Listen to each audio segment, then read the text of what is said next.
You think we ought to? Okay, we are recording. Got it. Well, first of all, welcome everybody. Welcome our judge, Aaron Smith. It's been a long wait to get to this point, but I'm sure it'll be worth it. And also Bill Staudenmaier, thank you for taking care of the December meeting for me, because there was no way I could sit here this long, and I was just in too much pain. I couldn't even sit up right.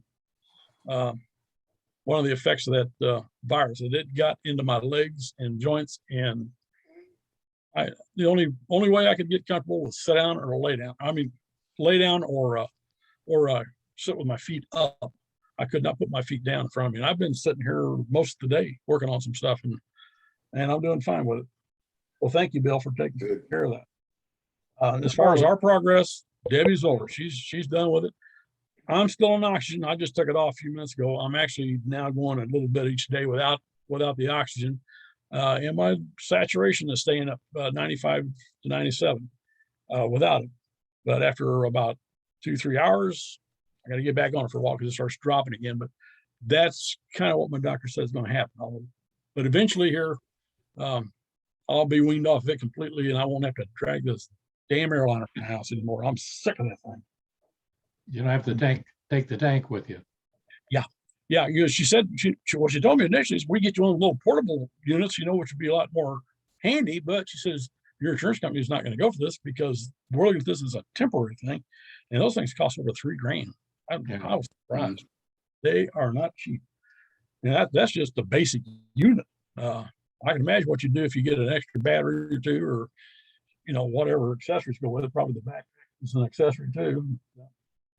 Anyway, we're doing good. We're getting better. I have another appointment next week to go see how well I'm doing and see what we can do there. Going to have Bill Schopf do a treasury report this evening. Bill got a hold of me a while ago. He and his wife are both not feeling good. They're going to go in tomorrow morning for a COVID test, but he's not sure if that's what they have or they got something else. But he's just feeling too sick to join us this evening. But I can tell you that we have $1,242.27 in the treasury at the moment.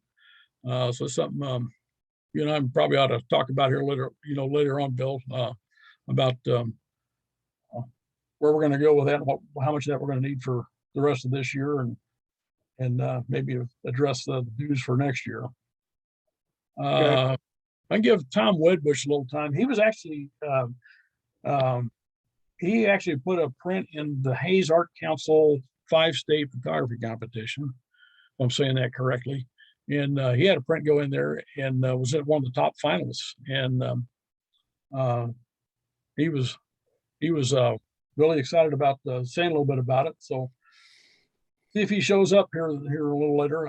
But I was going to let him say something about that. And the other one I have on here is Mr. Mallot. Where'd you go, Tom? Right there you are. There you go. Yeah. Tell us Sitting about on top of your head. Yeah. Tell us about the two things, the Blue Springs and the show you're going to be on. Right. The Images Photo Club out of Blue Springs has a group show in the Gamber Center, which is a community center just north of downtown Lee Summit. And we'll be there till March. So I've got a couple of prints in there, and so if you're out this way, check it out. But that's what's going on in that club. And then I'm sure Harry and I both are going to be in the Midwinter Art Fair coming up in the second week in February at Ward Parkway. That true, Harry? You're in? Yes. Yeah. Okay, so that's an annual event that's been going on for many, many years. So that's just a little bit of what's going on over here. Okay. And I think I told you, Tom, I'll have Dennis put some information about those in the next newsletter. Oh, that's fine. Thank you. That goes out. And the only other thing I was going to mention is everybody make sure you've sent in your membership dues. I believe we've got just about everybody's in there right now. And the other thing, it may sound like I'm jumping the gun here, but I am starting to think about 2022 and 2023 assigned subjects. We'll stick that thought in everybody's mind. I have a list. In fact, Raymond, I think I'm gonna send this to you and Tom. It's a list of everything we've done over, I think, since 2002 as assigned subjects. I was talking to Tom and Raymond earlier. They're going to do our September meeting for us again. They're going to do our critique. And this time, to make it a little bit more of a challenge, I thought, why not let them guys pick the subject? Pick one subject. And I think Raymond liked the idea. He gets to pick the subject. So that way we kind of level the field a little bit. Everybody's going to be shooting the same subject in their own unique way. And then Raymond and Tom get to put Band-Aids on everybody. And the other thing I want is, so like I say, if you want that list, Raymond, I can send it to you. I've got it just alphabetized, and I got a couple of them by category. I probably will not pick something from the past. Well, that's what I'm saying. If you want to see that, just so you can say, okay, we've done that. So sure, that's just for your information. Yeah, go ahead and send it to me, Kelvin. Okay, I'll send that out to you and Tom, and then you guys can look it over and figure out if there's something totally different you want to pull out of a hat. That's fine. And the other thing is, I was going to just get everybody starting to think about any judges you want for next year. I know we still got a few to go, but a few meetings to go, but start thinking about it. As we get closer, I'm going to start pushing out a list to everybody to start voting on for our assigned subjects. So yeah, Raymond, Tom, when you guys you get this, I'll send it to here probably this evening yet. But as soon as you can look at that, and we'll just, whenever you guys pick for September, that's going to be our assigned subject. And I just don't want to replicate it on anybody's idea list of things we should shoot. But I'll send out some stuff to everybody to say, okay, here's what we've done. I don't know. There's a lot of stuff we've done repetitively. Yes. That I'd like to, break out of that. Yeah, kind of like find different things to shoot. Sure. Some of it is really fun, but some of it, you think, okay, again. So, so anyway, we'll start thinking about our science subjects for next year, and also our judges. If there's any particular judge that just can't live without, or just really enjoyed, keep that in mind. We'll be talking about judges in the next several meetings. And if anybody has an idea of a new judge they want to try, and this invitation will go out to you too, Aaron. If you want to judge one of our Zoom meetings next year, it should be a lot easier because you'll just have images instead of having hard prints mailed to you to sit on for a year and a half. But that's all I have really on my lap for this evening. Anybody else have anything else they need to mention? I was wondering whether or not the Blue Spring show, those images are going to be online. As far as I know, they are not. Okay. They're just physical framed prints brought to the exhibit, and they're on the exhibit for 3 days: Friday, Saturday, and Sunday. Right. That's it. The Friday night thing is not public. It's an open thing for the artists to attend and to get the awards at that time. The Saturday and Sunday is public viewing, and you pick up your work about 3 or 4 o'clock, something like that. Yeah. Did anybody else look at the 5-state, the Fort Hayes 5-state competition? Yeah. That Tom got in? Yes. Yes. Really sharp. Really nice images in there. Yeah, there is. Travis, got anything on your mind this evening? No, just I actually have to have foot surgery tomorrow, so Ooh. kind of getting prepared for that. Sounds like fun. Yeah, I'll be off my feet for a couple of weeks and Oh, in a boot for a Ouch. few weeks after that. So it'd be fun. Where are you having that done? The it's a surgery center of Johnson County. It's a little outpatient surgery center over off of 87 I-35. I wish you luck with that. Yeah, we'll be thinking about you. Ouch. Thank you. Been there, done that, had the boot too. I cut that damn thing every day. So, walk gingerly. yeah. Well, this, You don't have a choice. yeah, this time I'm gonna go ahead and turn it over to you, Aaron. I'll give you the floor, and don't be shy about what you like or dislike about the prints. And like I say, anybody that's here, there's not that many of us here this evening, but anybody that has a print that pops up, don't be afraid to engage someone to find out what they did and why they did it. Excellent. Well, thank you very much. First of all, thank you for having me. I'm very happy to be here. This is 2 years in the making, as you all well know. I remember Bill brought by and I've still got the blue pouch. He brought by a big blue pouch of actual physical prints.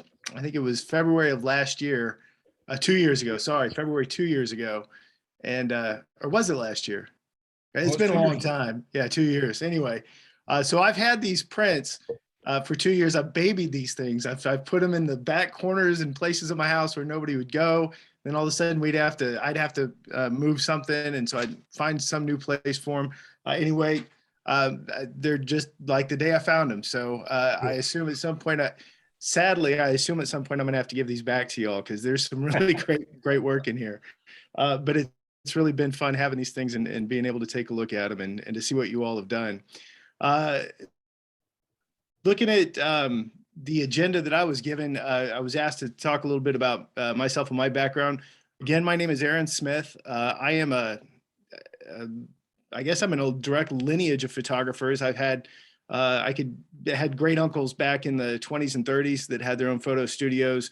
Not that I've got some of their equipment that was passed down over the years to my mom. My mom was a semi-professional photographer. She bought me my first Canon AE1 when I was just a little kid, which was kind of awkward because I was a young kid walking around with a photojournalist level brand new camera, SLR. So I got a lot of questions and a lot of weird looks. But anyway, I started off black and white, like a lot of, I'm sure that you all have too. Definitely I was in the dark room, processed prints at a pretty young age. Photography has always been part of my artistic palette. But when I graduated from high school, I really wanted to go to art school, and my dad quickly talked me out of that. So I ended up having a career in IT. I've worked at DST Systems and I worked at Hallmark Cards for a while. And what was heartbreaking for me was the fact that in both, a lot of my jobs anyway, because I'm a Mac user and a Linux user, I ended up supporting artists. And when you want to be the artist and you end up being the IT support for artists, that's a tough pill to swallow. But anyway, I went back to school, 2000, probably 9, 10, well, 8 or 9, I guess. Got my Bachelor's of Arts degree. I decided that I wanted to go back to school and get my art degree and make art my full-time pursuit. So I went back and got my Bachelor's of Arts degree from the University of Colorado in Visual and Performing Arts. Went on to get my Master's of Fine Arts from Maine College of Art and Design in Portland, Maine. And then I went back to the University of Colorado where I taught photography and two-dimensional foundations for about 1.5 years and a couple of other photography classes. I taught alternative process photography as well, and then digital, and then one darkroom class. And then I moved back to Kansas City, and in 2017, I believe it was 17. Yeah, I'm just starting my 6th year teaching photography at Johnson County Community College. I've been teaching in the fine arts, particularly photography and film department there. Again, this is my 6th year. So I've got several classes that I teach there, everything from foundations, which includes a digital component and a black and white darkroom component, studio photography. And one of my favorite classes to teach is it's called experimental processes, but it's alternative process photography. So we get into gun by chromates and cyanotypes and things like that.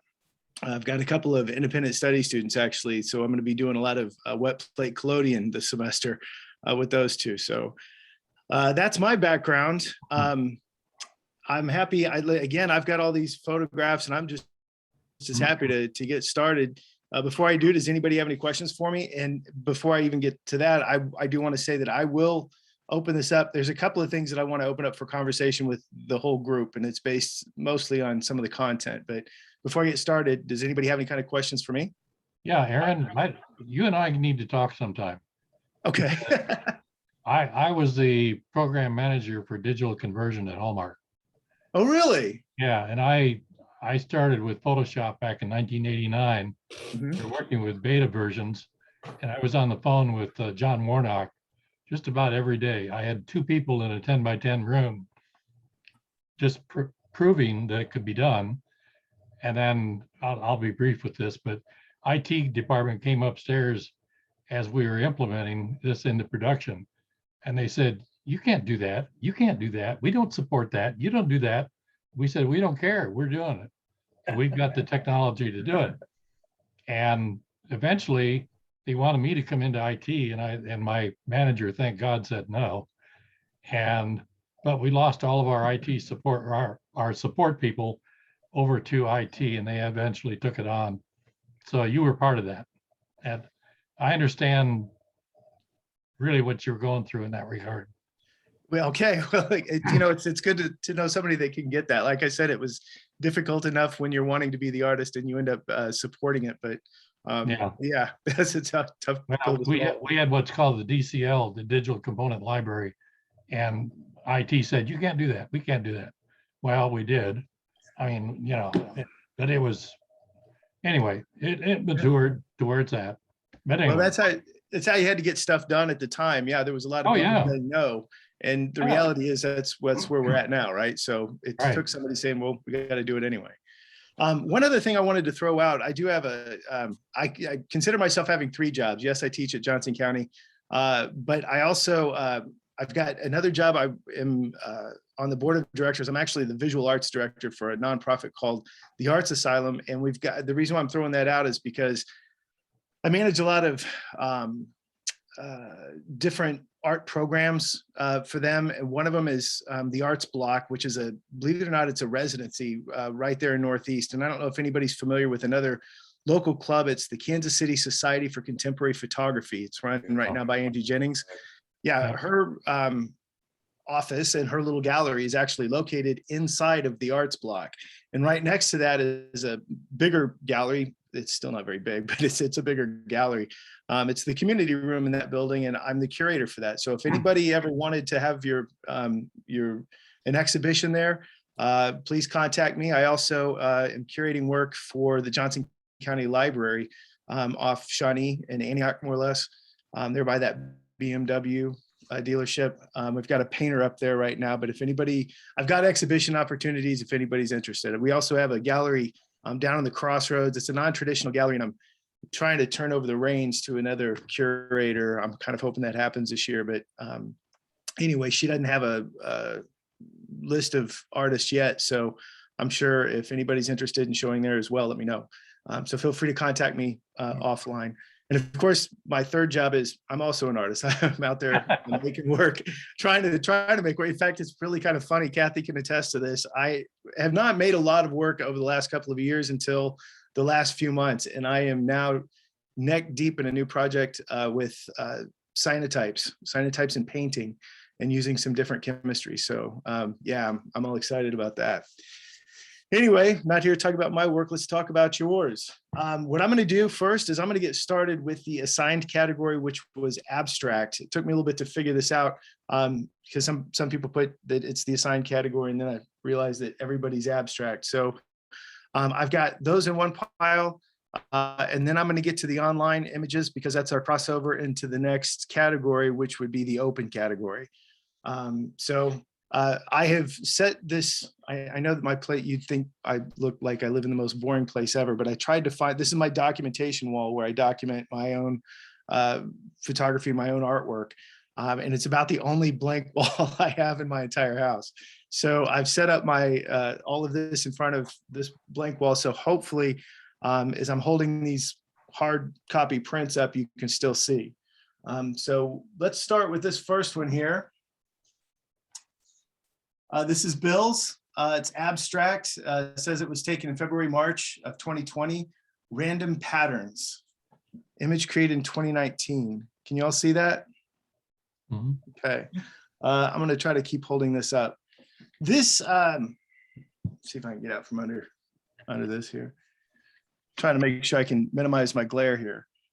If you can see, I don't know if you can see well enough, but this is an interesting photograph to start off with in the category of abstract. And I say that because when I think of abstract, I tend to think of something that represents something else. And it's more, it's less representational, and it's more of a use of visual language to communicate an idea.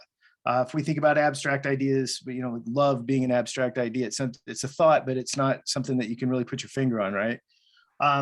In this case, I can definitely tell that it's a waterfall, which is a little bit more representational to me. But there are several things about this waterfall that I find interesting, including one of the things I wanted to talk about was the section at the top where we can see the water itself is not splashing the way it is down here. And what's very interesting about this particular photo is the angle that the water is splashing towards the camera.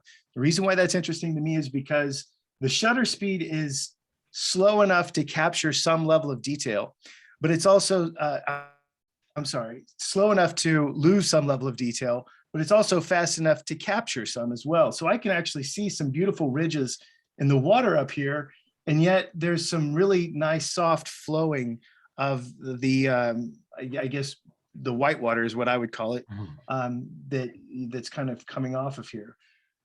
Definitely has some flow to it. As you can look at this in a couple of ways. You can look at the water itself and just say, okay, well, I can see the water at the top. It flows down a little bit to the lower right, and then kind of comes off left here. But I'm more interested really in the highlights, especially if I pull this back. There's a little white section up here, but for the most part, those highlights really start about here and come down and then move over. So I started playing with the tools that you all were given to me to try to see if I could figure out maybe if I had cropped this slightly differently. Let me see if I can pull this out. And this is just an idea. I'm not even positive that that this is what I would have done. But I've often wondered about just looking at the flow of your highlights. If you started here and you came down to the right and then off to the left, this would be, not that it's not already, but this would be a little bit more square in that rule of thirds where you're off on that, you know, the two sections off to the right. You know, you've got this line where your intersections would be. But again, there's a lot of interesting things that are happening in this photograph, including the rocks. And there's another photograph that I'm going to get to here in a few minutes where the rocks are equally as interesting. So, Bill, can you talk about where this is, and you know, what was your intent when you were snapping the shutter? Actually, I hate to say this, but I don't remember the picture. So we were probably out in Colorado, and that'll be the only thing I can say without actually getting a better look at it. I don't know if that helps at all. There's the top of that. I'm not sure. Okay. Okay. Well, again, one other thing about this particular photograph that I'm going to talk about in a lot of these, because all of these are I say black and white, they're monochromatic anyway. There are some there's a great tunnel range going on throughout here. You definitely have your dark darks, your black blacks, and you've got your white whites that are not blown out. You can still see the detail of the water, even where that slow shutter speed has, you know, allowed for some blurring, some motion blur. You can still see some detail even inside of that, and that becomes super interesting. But yeah, so this is the first one. So how do you all do this? Do you take questions on this before I move on? That's just really like I say, it's up to you. If you got questions, like you just asked Bill about that, it's it's a little more tough when, we don't have the print right in front of us too. But Exactly. I like the idea when you crop that made it a lot more interesting when you took that top little bit off there, to me all at Well- once, without looking at it, without having it in front of me, okay, that's a whole different image right there. Yeah, but Yeah. compositionally, well, Aaron, as you know, the eye goes to the light spots in the image, the Mhm. lightest in particular. Mhm. And that light corner up there is distracting to the eye compositionally. And This right getting here? rid of it is what you're commenting on, and it does improve it, yes. Yeah. It does it. Yeah. One of the things I thought was really interesting, hold that up again, Aaron, because I see two eyes and a dog's nose in there, and it really does look like it. It's so cool. Oh, Can you see it? the two Snoopy. eyes and the Yeah, nose. Here's yeah, an you see ear. the little ear sticking up. Yeah. I guess it is abstract. That is abstract. That would be Indeed. abstract. Nice. All right. Moving on. This piece is the one that probably initially puzzled me the most. This is Tom, the piano player. And yeah, this is in the abstract category. What you're experiencing right now, and this is the reason why this puzzled me, you're experiencing what I call amore, right? The concept of interference patterns, which I wondered if this wasn't going to happen on this phone call. So you can see it looks like a TV screen or something's moving on here. It's really not. So I'm going to get really close so that you can see the detail of what's happening in here. So this entire, I'm sorry, go ahead. It's like mosaic. That's exactly what it looks like. It looks like a mosaic. Wow. In fact, it took me quite a bit of time to figure out, well, that's not true. I didn't take these out of the plastic, believe it or not, for a year, almost a year and a half, just because of COVID. I just thought, if y'all want them back, I don't want to be breathing on them or anything, right? So there is this mosaic sub design inside of what, from a distance, kind of is pretty apparent. It's a piano player. You see the two hands. You can even see the ring on the one hand. So, from a distance, to be honest, you know what you're looking at. And the thing about this that I find interesting is that the closer you get, you're almost rewarded, because the closer you get, the more abstract it actually does become. And it does become harder and harder to see those fingers, and it becomes harder and harder to see those keys and the ring and some other things that you recognize from a few feet back. So I always enjoy that, because it's almost like having two experiences viewing art in one piece. One of the first questions I had actually had to do with process. Initially, I was wondering, as I was looking through the plastic, did somebody go over and detail with a marker and look and, like just draw physically on the photograph? I wasn't sure what that was. But then as I looked at the print, it's obviously printed. So I'm guessing it's probably either a layer or a filter or something similar. So Tom, can you talk about the process of this for a minute? Does that print belong to Tom Wedbush? Yes, it does. Yeah, He's not here? He's not Down here. here. Okay. All right. Well, then I guess he can't. All right. Well, anyway, this was, like I said, it's an interesting, an interesting photograph, and it becomes more interesting because of this bizarre, almost looks like a hallucination. This thing is just moving left and right on your screen. But that's what happens when we have interfering grids and patterns, right? Anyway, moving on. This next piece is Grass by Gary Walden, taken in December, it says, of 2019. And I'm making sure I've got the correct side up. I'm going to pull this closer. This is Grass, as you can see.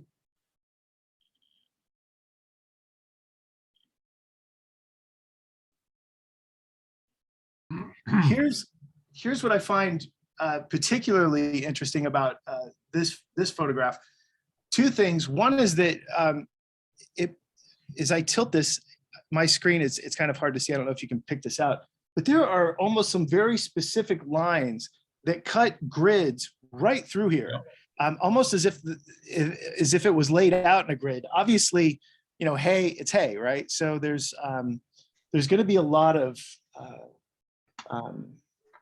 you know, by happen chance, hay doesn't fall in a nice perfect grid, right? It just doesn't. So there is some happen chance in here, but some of the most dominating lines that I see initially seem to really pull out an actual grid shape. So that caught me off guard. I wondered if maybe that wasn't intentional, but then I realized it's probably not.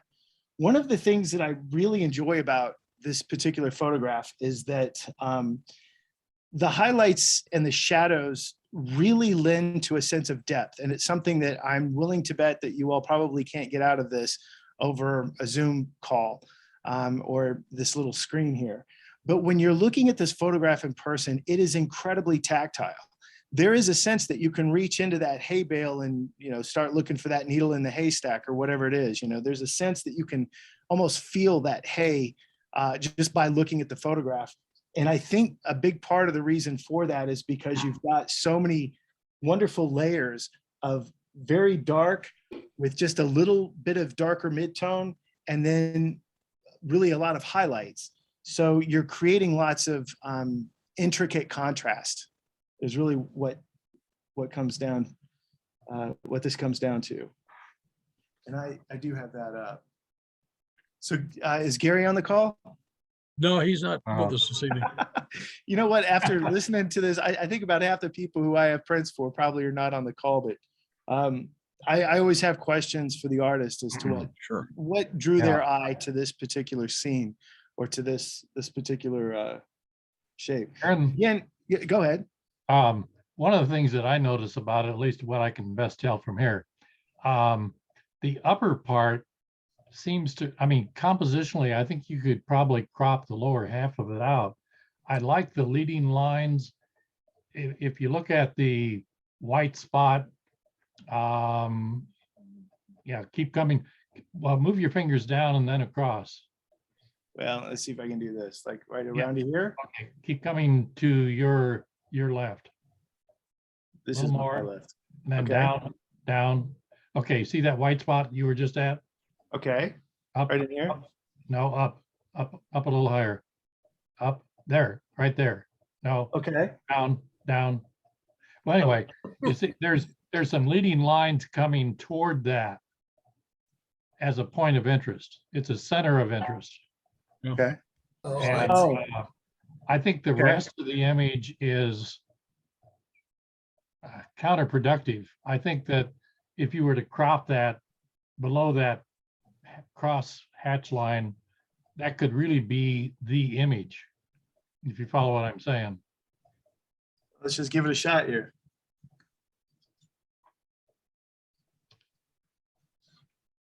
I think. Well, and then across, you'd have to crop the bottom too, but Okay. there's a nice leading line coming in from the right, your right side, that leads toward that white spot. In fact, there are 3 on the bottom part of the picture that lead toward that white spot. And then there's some from up above. And I see that really as the image. The bottom part, there's a lot of, it just seems like it's, there's too much. And when I look at something, I want to see a center of interest and I want to see leading lines that support that, including, you know, the tonality and so on and so forth that you've already spoken about. But I don't have a good way of putting my finger on just exactly what I'm talking about, I guess. But anyway. Yeah. How about this? Let me ask you this. And I'm trying to prevent the glare from my light here, right? So does it help if I lean this forward a little bit? Yeah, that takes away some of the glare, yeah. Okay. Not that there's a lot, because there's not, or at least on my monitor. Okay. I'm trying to prevent that. I've got diffusers on my lights in here, but there's only so much I can do. Yeah, you still get a little bit. Okay. All right. Especially if it's luster paper. Well, I'm wondering, the reason why I say that is, as I tilt this forward, I start to see there's almost 3 loops that cut across right here. So I start to see what you mean by maybe cropping off the bottom of this and Up a little higher. separating it. Yeah, I'd Right. say up a little higher than that. Yeah, Okay, yeah, okay. I'm starting to see what you're saying now. yeah, yeah. Well, this is interesting. These little windows for me, these pictures just almost come alive in my hands, it seems like, on the screen. But anyway, again, it's an interesting photograph. Definitely, you're missing something by not seeing this one in person. And I Sure. could say that about the last 2. There is something very, very tactile about that. All right, now I want to make sure I've got this one correct. I believe this is Calvin. This is Uncorcked. I'm going to try to bring this in. Get my hand out of the way. Try to bring this into the screen as much as possible. This is also in the abstract category. So one of the things that I noticed, a couple of things that I noticed immediately. One is that there are Latin letters. There are words present in this, and they're behind this grid, right? We've got this dominant grid that's out front. But then I saw, looks like Behringer, and then I saw some other words up here that I recognized as French. And then of course, when I saw Uncorcked, this is one of those rare times that the title goes a long way in helping you kind of figure out what it is that you're looking at. And it's only, I'm going to be honest, it's only when I really figured out what it was that I was looking at that it became so much more interesting. And the reason I say that is because this has to be taken at an almost macro level. There is so much minute detail in this grid that's odd, but I feel like I'm looking through almost an electron microscope at something incredibly small. And that grid, and the way that this grid is constantly, it doesn't fall into shadow at all. The grid is the highlight that traverses the entire picture plane. Does a fantastic job it being balanced against the corks, which I would assume would be lighter, but are actually black. And those words really popped. I'm kind of curious to know how this was taken with the light source behind, because we see the negative spaces are actually light. So Calvin, can you talk a little bit about this photo? Sure. This is a close-up between 2 letters of a wine cork holder that we have hanging in our living room. And actually it's about 18, 20 inches tall and about 8 inches wide. And it has a wood front, and it actually has the word corks cut out of the wood with this mesh in behind. So you just drop corks in there, and as you fill it up, it's easier to read. The whole thing's black. And this is one of several we've already got filled up, and we're still working on another. But I shot that. Yes, this is almost a macro shot because I was in close. I'm right between, I think, the space of the R on the word corks. And when I played with this, actually what I did an inversion on the image to give it that really wild contrast, because the curved lines you see are the shadows of the grid on top of the corks. And like I say, still you can read the names on some of those corks in there, which I thought, well, we'll just see what happens with this. I did this a couple of ways, and I couldn't remember which one I gave you. Well, I thought this probably was inverted, but I wasn't sure if you had done something else. And it was, the giveaway was the curved line of the grid as it falls onto the cork, but that actually makes this a little bit more interesting. And I also find that the letters, because now you've got the dark letters on a lighter surface, are now inverted. They look like glowing letters. I found that to be very interesting. I'll also, one of the things that I think is successful about this is the fact that I really can't understand what I'm looking at. There are patterns on some of these corks, or there's something else going on over here that I can't make out. And that keeps me engaged with this photograph a little bit longer as I try to figure out what, was on that particular cork, or what Because it looks more like a design. And I say that because, you know, anytime you've got letters in any kind of artwork, you're going to reduce some understanding of the work a lot of times to the people who can speak that language or understand what those words mean. So once I figured out corks, French, I started to put that together, but then naturally, like we all do, we just keep investigating. And when you find something that you don't see or you don't get right away, I've told my students this, there are studies that show that most people going into a museum will spend about 5 seconds or less with any one particular work of art. It could be a masterpiece, but people just don't spend that much time actually sitting looking at it. So when you get somebody to dive into your image and to pay attention and to try to solve a problem or figure something out, you're winning. In my opinion, you're winning in art. You're getting that person's attention. And the longer they look at it, of course, the more they're probably going to remember that particular piece. So I thought that was very successful. That, I think your choose to invert the image was successful. Like I said, the white grid is very dominant, and your white negative spaces definitely are very interesting. Of course, you can takes on a new meaning the further you get away from this, right? So Sure. This is another one of those that the closer you get to the image, you're kind of rewarded with more detail. Anyway, questions about this before we move on? So is that really what you would call an abstract?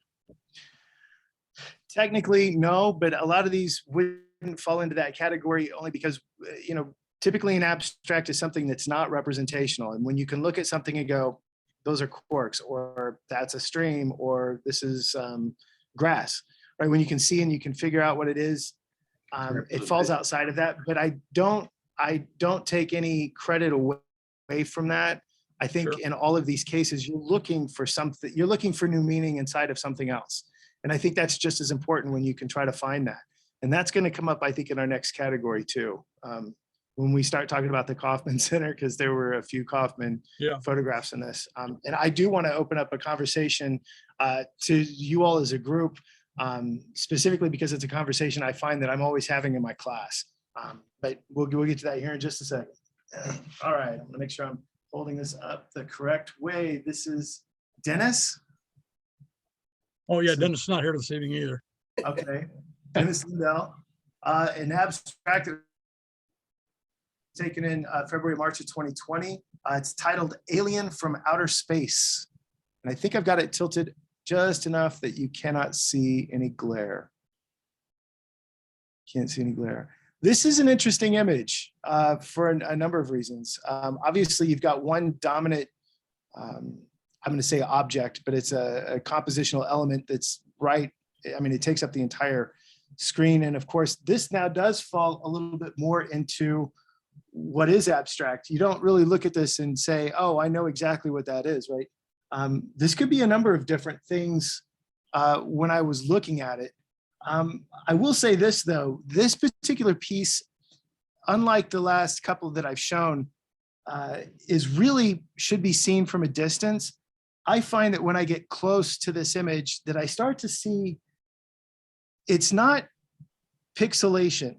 Like, you know what pixelation is, and it's not your standard pixelation. But if you've ever taken an iPhone image or even a camera phone image and you've blown it up, there's a certain level of blur that starts to happen. And there's some filters in Photoshop and GIMP both that kind of mimic that. And it looks like the oil painting filter, but it's where you get not pixels, but kind of a splotchiness. I found that up here that sort of became the case. I don't know if I can get close enough, especially on this white highlight right up here. I don't know if you can see that, but the closer you get to that, it just starts to look a little, I don't know. I'm not going to say out of focus because it's not out of focus, but it's that type of splotchiness that happens when you blow up like I said, a lot of times it's a cell phone image. I'm not saying this was taken with a cell phone. I don't have any idea what it was taken with, but that level of detail does get lost when you approach this image. Otherwise, I will say this is one of my favorite in the abstract for a number of reasons. One is the fact that it is not only abstract, but that compositional element in the center is dominating, and it does make you question what it is that you're looking at. The other is the fact that it's a pretty good print. It's, you know, you've got your darks, you've got your lights. It's not a huge tonal range in full contrast, but this particular piece I don't feel like needs to be. In fact, I would say that with this particular piece, if the contrast had been bumped any higher, especially in the highlights, I think you would have started losing detail that you needed to have to make this image work the way that it does. So any I've questions? seen those kinds of effects happen from overprocessing too. Yes, that very well could be. That's I call exactly it right. digital dirt. Uh-huh. See, I wonder if he cropped the crap out of it and then blew it up. You know, if he did, I would almost, unless these edges right here where my fingers are pointing, unless these edges gave away something, I almost wish he hadn't cropped that part out. I feel like the composition comes off, it comes outside of the picture plane. And when I was looking at it, I wondered if that wasn't to keep the viewer from understanding what they were looking at. You know, sometimes we have to, we start cropping in and we think, oh, I've got to crop that little piece out, or they're going to know that this is, I don't know, the edge of a coffee mug or a flower leaf or a flower petal or something. I don't know. So the cropping was, I questioned a couple of those choices. I really wish we could see some of these spots that came outside of the picture plane. Even if it's in camera cropping, but I think that this was probably cropped after the fact, right? Cropped and blown up. Kathy, I think you're probably onto something with that. Still though, it's a beautiful image. It truly is. And it's also one I think you kind of need to experience in person. Okay, moving on. This is also one of my very favorites. This is Bill Schopf, assigned subject. This is Enigmatic Orbs from 2016. And this is going to be a difficult photograph to show on this video. I'm going to try to hold it up here. And the reason why is because I know if I pull it back, you're going to lose all that detail. And there's a lot of detail in this image. The issue, one of the bigger issues, though, with this particular image, and by the way, that is not glare. That's in the photograph itself.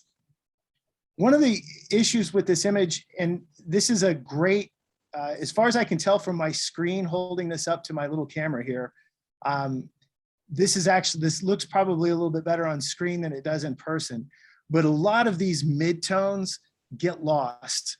This is such a beautiful and interesting photograph. There's so much wonderful detail. And I'm guessing this has to be the side of a piece of iron, and that those are rivets, and that what we're looking at is rust and probably some other markings, if I had to guess.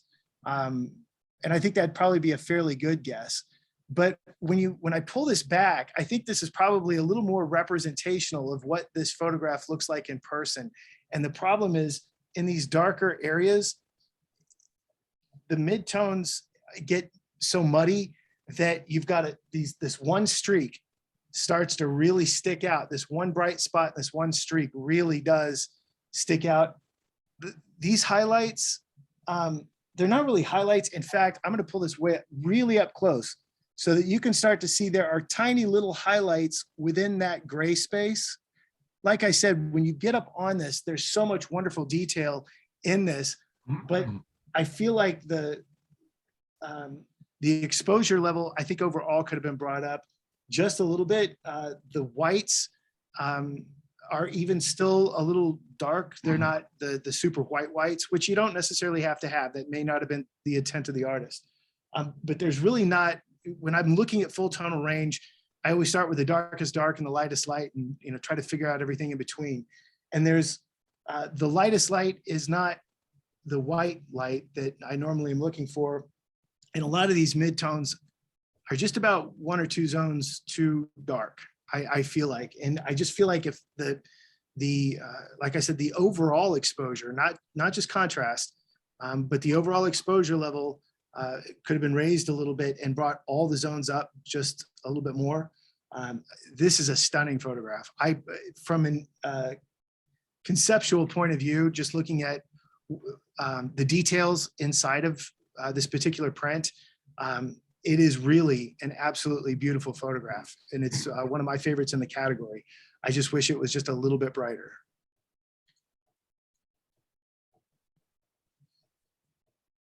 Okay. Next. Here we go. All right, so this is Donna, who's not here, if I recall correctly. This is Loose Ends is the title of this. It's an abstract from March 2020. It was taken in January of 2020 in St. Joseph, Missouri. This, I'm going to hold this up close so that you all can see some of the detail.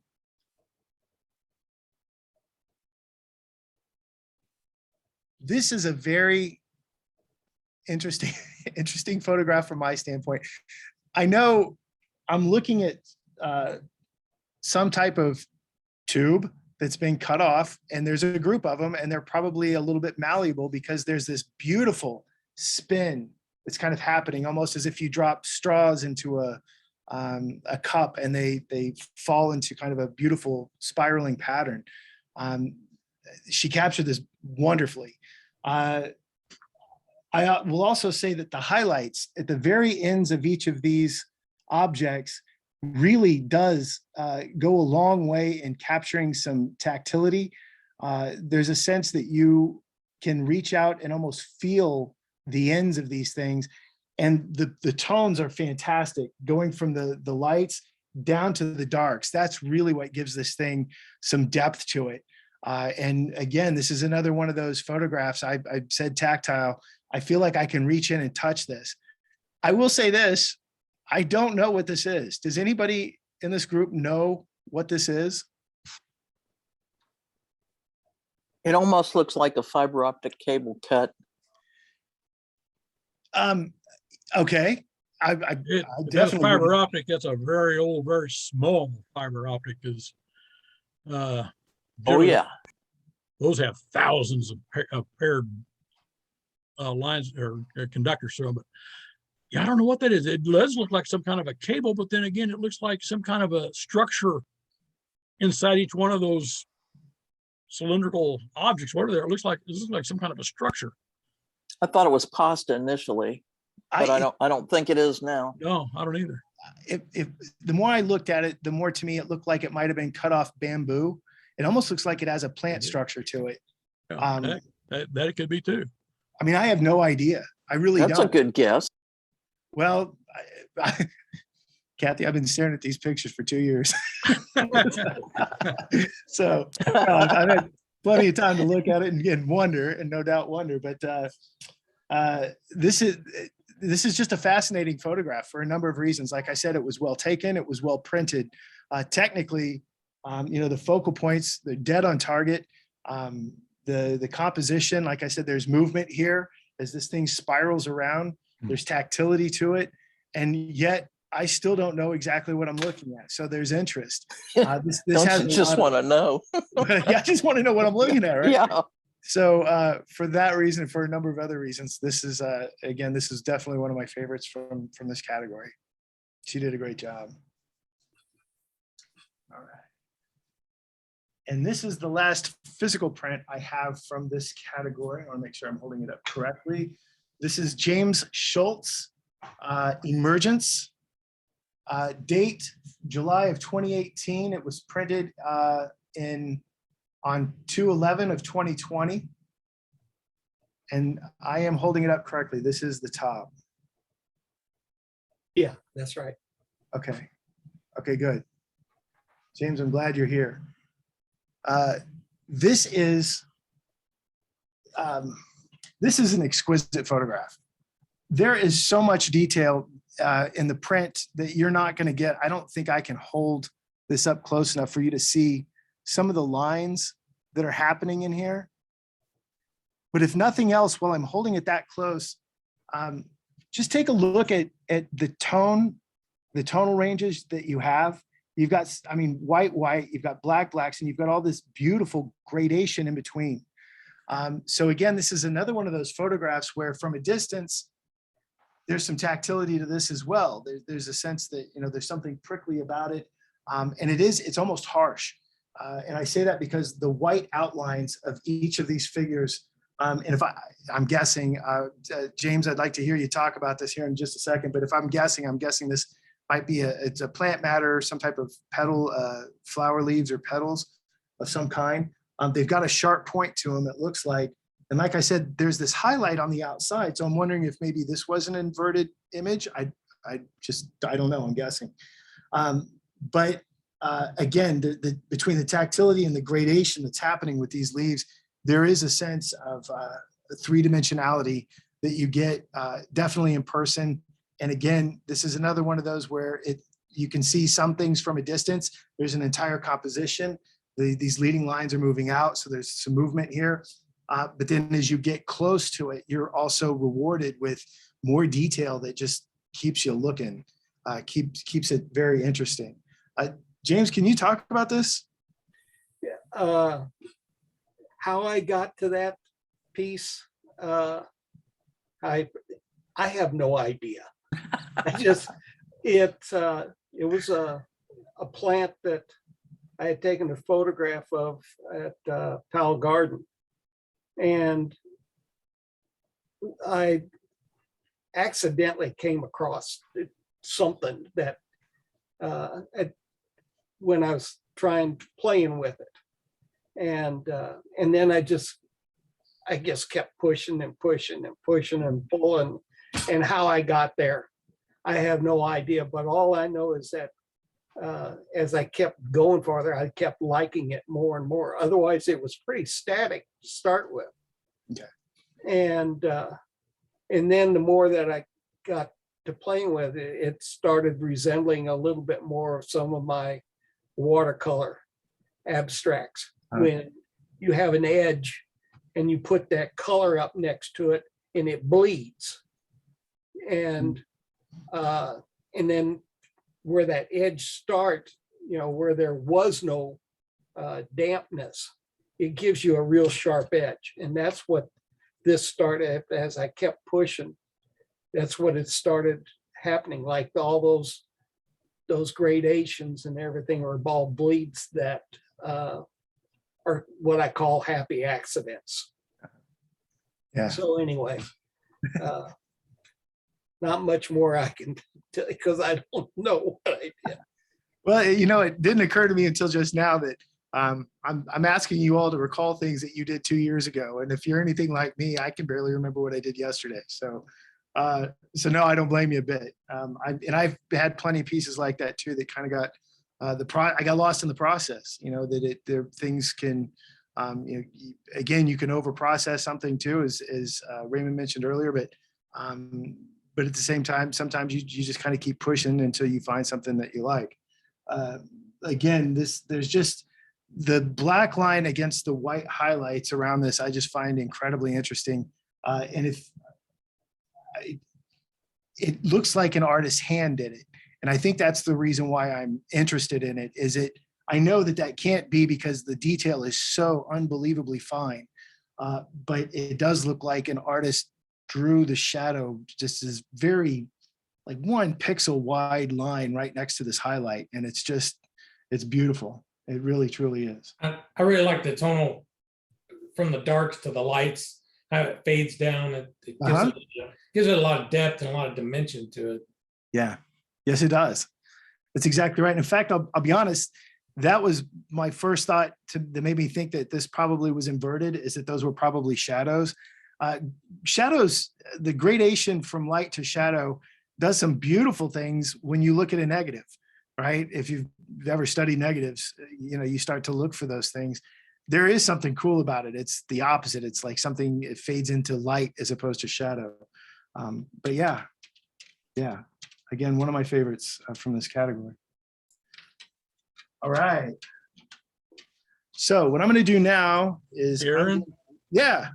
Tom Wedbush joins us if you want to ask him questions about that print he had on the piano player.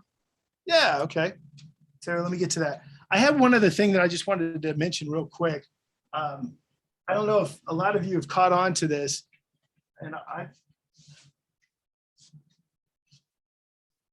if I hold these two images up, I don't know if you can see this, but this image, James made, and this image that Donna made, when you're doing black and white, this image actually has more green in it.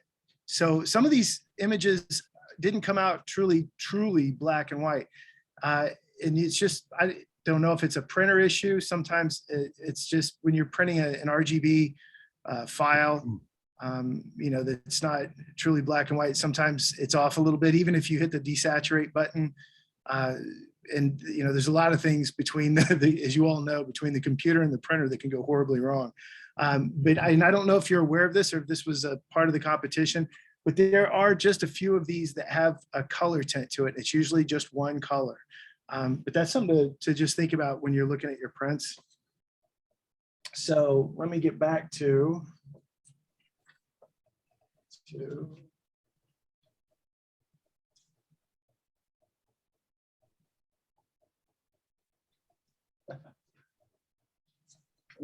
our hologram here.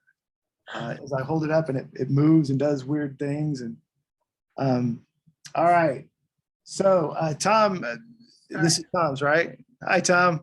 Hi. Hey, you missed, we were talking about this a little earlier. Some of my comments, one of my favorite things about this is that from a distance, you know what you're looking at, which I think goes both ways. It kind of helps and hurts. I mean, somebody can look and say, oh, their finger's on the piano. But that mosaic kind of an outline that's happening here. Sorry, I'm not holding it well. That mosaic outline you can see from a distance, and it does pull the viewer in. What was your thinking on this? I say that because when you get closer to this becomes far more abstract. You can't really figure out what this is when you're looking at it up close, but you can definitely see it from a distance. What made you put this mosaic in here? I was just playing around with some of the features of Photoshop, and I had that photograph and was trying to come up with something unique, and I just put that on the image, and it's like, wow, that's kind of interesting. But other than that, I mean, there's nothing I had to do with the lens or lighting or anything else. It was just, thank you, Mr. Photoshop. Yeah. So, okay. I kind of wondered, like I said, it looked, and I've done this a few times where I've taken a photograph from some other photo shoot and had a different idea. I thought, I'm going to play with this and do something else with it. And what I ended up doing with it had nothing to do with the intent of the photograph. right. I don't know if that's what happened here, but okay. I'd like to apologize for being late, but I just want to, if anybody is caught up in this Google Fiber Exchange thing, where they're not supporting television anymore. So they send you these little mesh units that you can install, and the whole thing is supposed to take place in 30 minutes. No, Full- I just went through that, Tom. Yeah, yeah. Well, they sent this box of stuff, and you just unplug this, you plug this in, and you get on your phone, and you got an app, and da-da-da-da-da-da. Well, after 2 days, we found out today that the stuff was sent directly from the warehouse. Well, they didn't assign the serial numbers to my account. So we never could have got the thing to work until they assigned the serial numbers to the account. So if anybody is caught up in this, make sure that your serial numbers are registered with your account. Call Google Fiber Help, and but It's not an easy process like they say. oh no, it's not. No, I've been No, going it's through not. it for And 2 days too. And everything you got in your house, it's Wi-Fi, your printer, your Alexa, your, on and on, you got to, reset, Netflix, all of that. So anyway, I apologize for being late, but it's just been crazy, but I got my Wi-Fi back. So Well, you haven't pulled your hair out. no, I still get, but it was black before anyway. So finally made it. Thank you. All right. Well, I'll tell you what, with that, I'm going to switch gears for just a minute. And I'm going to go to our online submissions here. And I'm going to share my screen. Hopefully you all can see this. Mhm. All right. Here we go. All right. So, so here we've got, these are the last two images in the abstract or the assigned category. This is, let me see. This isn't going to tell me who is this? They did It's this one? mine, Travis. Oh, okay. So this is also a very interesting photograph from a couple of different standpoints. One is from an engineering standpoint. You know, I feel like I'm looking at something obviously architectural, but because it's bent, you know, it's really hard to figure out exactly what it is that I'm looking at. I don't know. Can you all see the movement of my mouse on the screen at all? Yeah. No. Here's one of the things that I find really interesting is that this particular bar that is the leading, this is really where one of the things that leads our eye kind of into the space. Raymond was talking earlier about, you know, the lightest part of the image, and that's true. We will probably start in here, but then there's this undeniable line that leads us right in. And the thing that I got wrapped up in, and I don't know if it's present or not, but there's a sense of a spoked wheel in this, that you've got these very black lines that are leading out from that center. It's not exactly centered, which is okay, because you've got the bent bar that really kind of counterbalances the fact that this whole circle is a little higher on the screen. There's a lot more space down here than there is up here. So I think the cropping and the framing of this, it took me a little bit to reconcile that. And then I figured out that the reason, the thing that was not sitting well with me is the fact that I feel like there's a spoke missing. And I don't know if there really is or not. I feel like there might be a spoke hidden behind this pole right here. And so, you know, when we look at these types of pieces, our brains do a lot of interesting things. When we see human beings, we want to recognize their face, right? We want to see if we recognize the person. We want to see what their mood is. When we look at certain aspects of composition, there usually is something that we are trying to figure out.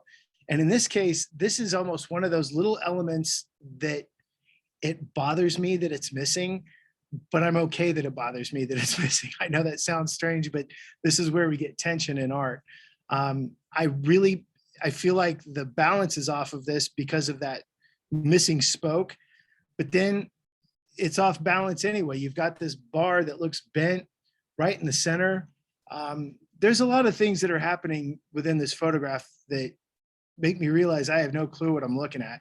And again, I feel like when you're looking at artwork, if you can get your viewer to engage at that level, to really try to figure out, you know, what is this? I feel like you're winning in art. Yeah. So can you talk about this a little bit? Well, the title of this is Intense. So Okay. that kind of leads you off the word in and then the word tense. So I like puns, so I tend to incorporate those in my descriptions a lot. If you've ever driven down I-35 in Antioch area, there's a building there that has a tent that goes over like the front door area. So you can drive underneath this big, looks like a big circus tent. And I guess it just protects the clients from getting wet if they're pulling their car in. I was just driving around one night and happened to see this tent and the light shining up inside. I was like, oh, I'm going to shoot that. So I got in there and thought, oh, this would be kind of an interesting abstract piece. And I love leading lines. That's one of my favorite things to shoot, as the others in the club could probably attest. And I just I took about 15 or 20 different angles and shots, and I had settled on this one.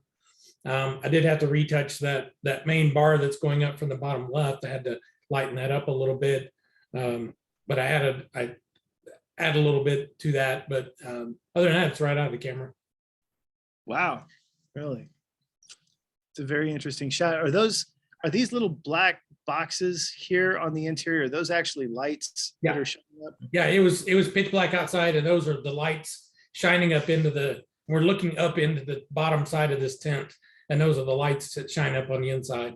I figured that had to be the case because I didn't see shadows from the black bars. So you didn't provide any lighting for this. No, it's right out of the camera. And there is another pole behind that main pole there. So Is that's there? missing, yeah. It is Okay. there. Okay. Well, like I If said, it makes you feel any better, it is there. well, good. I kind of figured it almost had to be, but you know, we talk about that in art, to deny somebody something that they want to see in order to create tension. You know, if you think of painters like Magritte, that, you know, Son of Man, where you've got the man in the derby, but there's an apple floating in front of his face. We want that apple out of the way. We want to know who that man is. That's kind of how I feel about that pole. I want that pole out of the way because I want to make sure that there's something else there. So anyway, I actually think that's a good decision to have taken it just like that. And that primary pole is definitely a leading line coming right in. All right, next.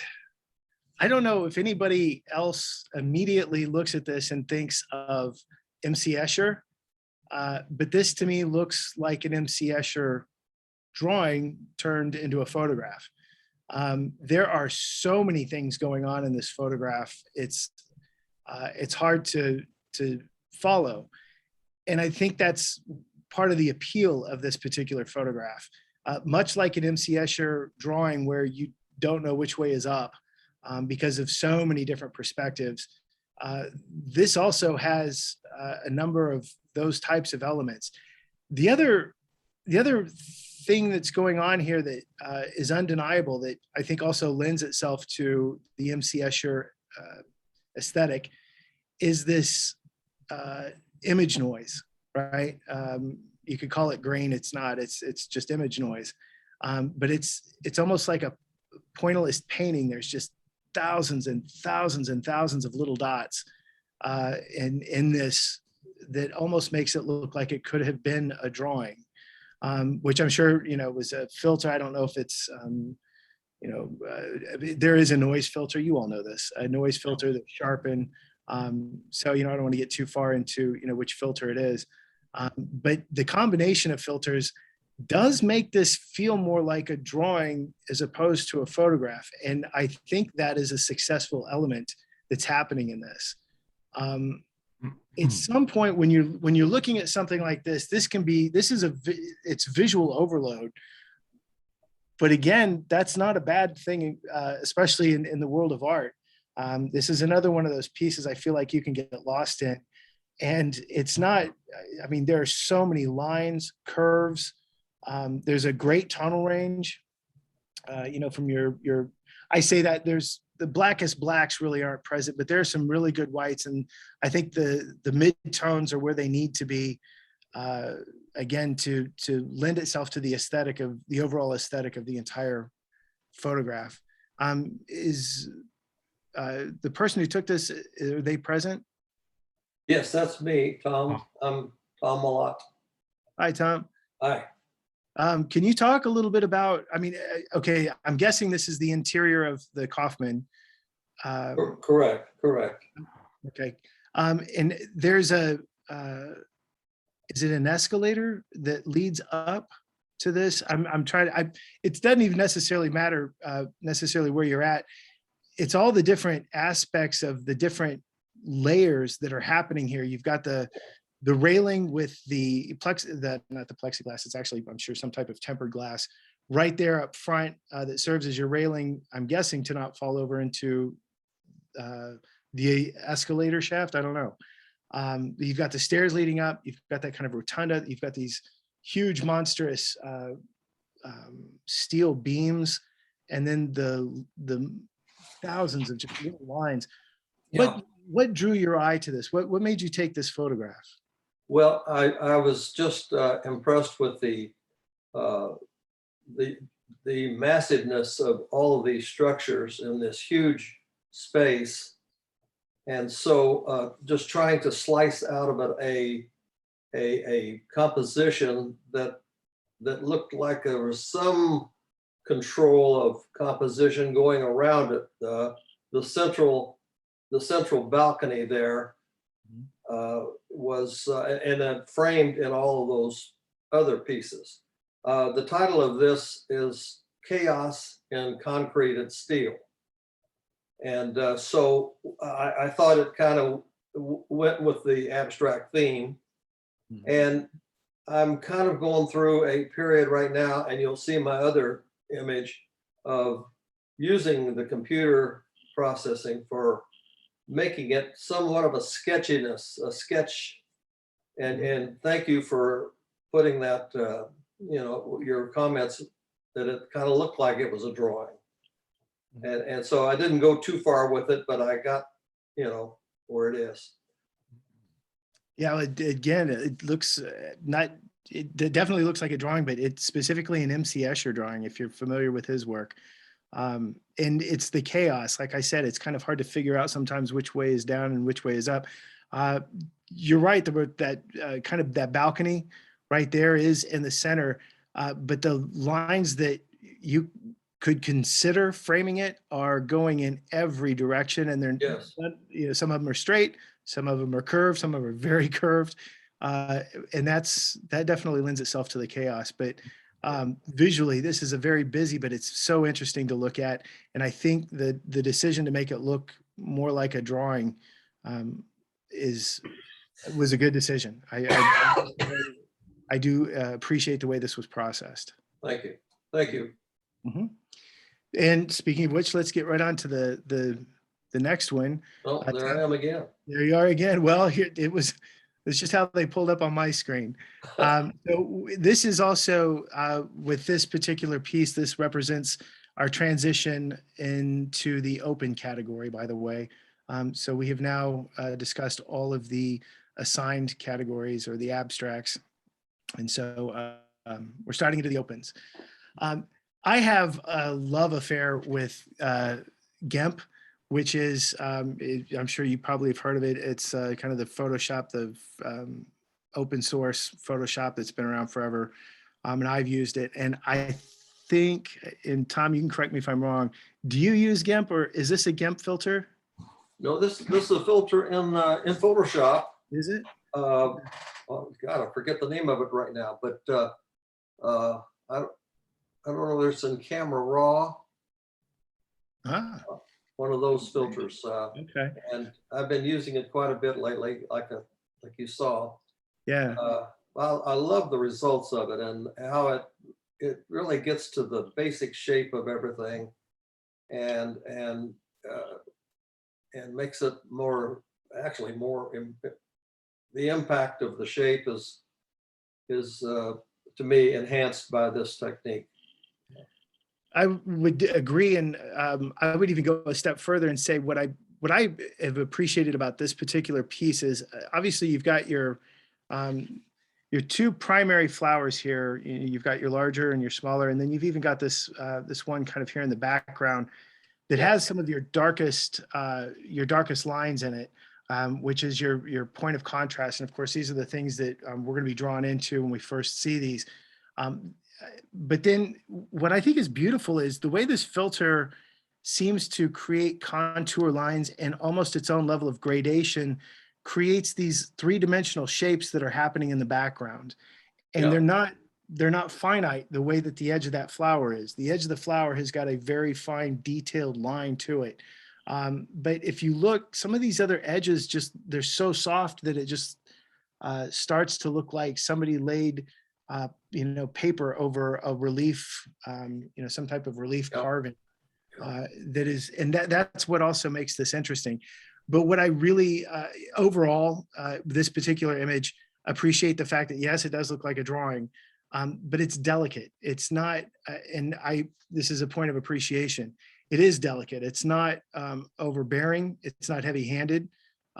It's fairly straightforward, but it does have a very hand of the artist kind of a feel to it in ways that most photographs typically don't. Having said that, knowing that you're looking at a photograph and that's probably a filter does take that out a little bit. And I don't know that there's any necessary way to correct that. Like I said, I feel like these two flowers are dominant. And I feel like that because of the shapes in the background that this does lend itself to more of a drawing. Okay, thank you. Yeah. All right, moving on. We've got the Nelson. This particular image, again, it's now an open category, so I don't really have a category to try to fit this into. So the first thing I start to question is, what am I looking at? And of course, when I saw Nelson in the title, I've been to the Nelson, and I'm guessing that this is the shuttlecock, which nobody else would probably, unless you're from Kansas City and you knew about the shuttlecocks at the Nelson, you may not have gotten that. I've never seen the shuttlecock from this point of view. I can definitely say that. I think I'm curious as to why this was taken from the angle it was. And the reason why I say that is because I can't figure out if the tree is enhancing this or if it's distracting for me. I almost feel like I wish we could crop the tree out and just have this section. And I say that because the clouds, the contrast, the sky, that tree is such a dominating dark figure in what is really a lot of beautiful midtones. And I think it's a misnomer to say that you have to have the full range of zones in a black and white photograph. There are some absolutely stunning photographs that work so much better because they're muddy or because they don't have a full tonal range. I can think of a lot of, and I'm sure you can too, seascapes where it's misty outside and there's not a lot of darks and not a lot of whites, but everything's kind of muddy looking. I think this might have actually worked maybe a little bit better. That tree is the only thing that I felt like threw me off. But otherwise, I think this is a very interesting photograph, and it did take me a while to figure out that was the shuttlecock. And I'm still saying that I'm guessing, right? This is the shuttlecock. No, I think that's, I'm trying to remember now. It's been a while.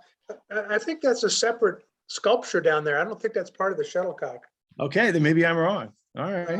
But you're 100% right on that tree. I just held up an envelope and blocked that off, and it does make it a much more dramatic looking photograph. I don't know why I left the tree in there. You're right. Just cropping that off just makes it so much more poignant. Yeah. I wish, I almost wish I could do that. If anybody has something that they can hold up over that tree, what I think the drama comes from this leading line right here. Yeah. The line becomes so much more dramatic when you can take the tree out of the picture. You're absolutely right. And that's, I'm gonna crop that photograph this week. Well, Thank you. Just thoughts. These are just thoughts. No. You know what they That's say great. about opinions, right? No, that's great critique. Thank you. Can you rotate it? I'm just sitting here just kind of looking. I've got so many things on my screen right now with you all being off to the right and, a new menu bar up in front of me that if I start moving stuff, yeah, I can rotate it. I was wondering if you rotate it and put the trees at the bottom where it's the anchor. Oh, gotcha. Well, now I've got to, now I don't know if I can here, scroll. Here we go. Yeah. If nothing else, you can just, I don't know. I think I do like the original orientation. I think I enjoy that line leading up into the sky from down below and then leading up as opposed to from the left leading to the right. I agree. But this does at least give you an opportunity to see what I'm talking about with those limited zones without that dominating tree, that dark mass that is so present. Yeah, it pulls your eye away. Yeah, definitely does. Excellent. Okay. Okay. Yeah, thank you. Sure. All right, I'm going to go ahead and stop sharing my screen again. Hopefully I'm back live and in person, and we'll get back to the hard copies.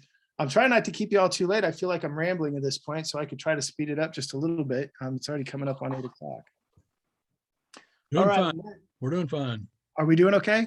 All right. Hey, okay. who'd you choose for first, second, and third in abstract? According to my little, the thing that I got, the way I interpreted the rules is that I'm supposed to go through all these first and then make that announcement. Oh gosh, I'm sorry. It's okay.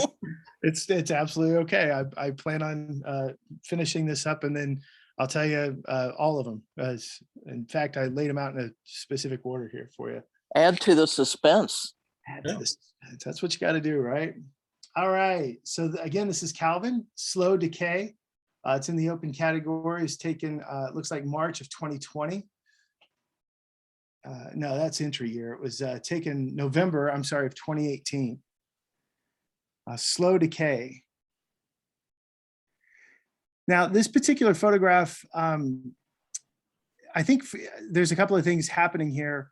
One is that if you're looking into this, I don't see, there are a few shadows that kind of give away the time of day and whether there's a lot of clouds, which it doesn't appear that there are. It looks like this might have been some somewhat harsh lighting.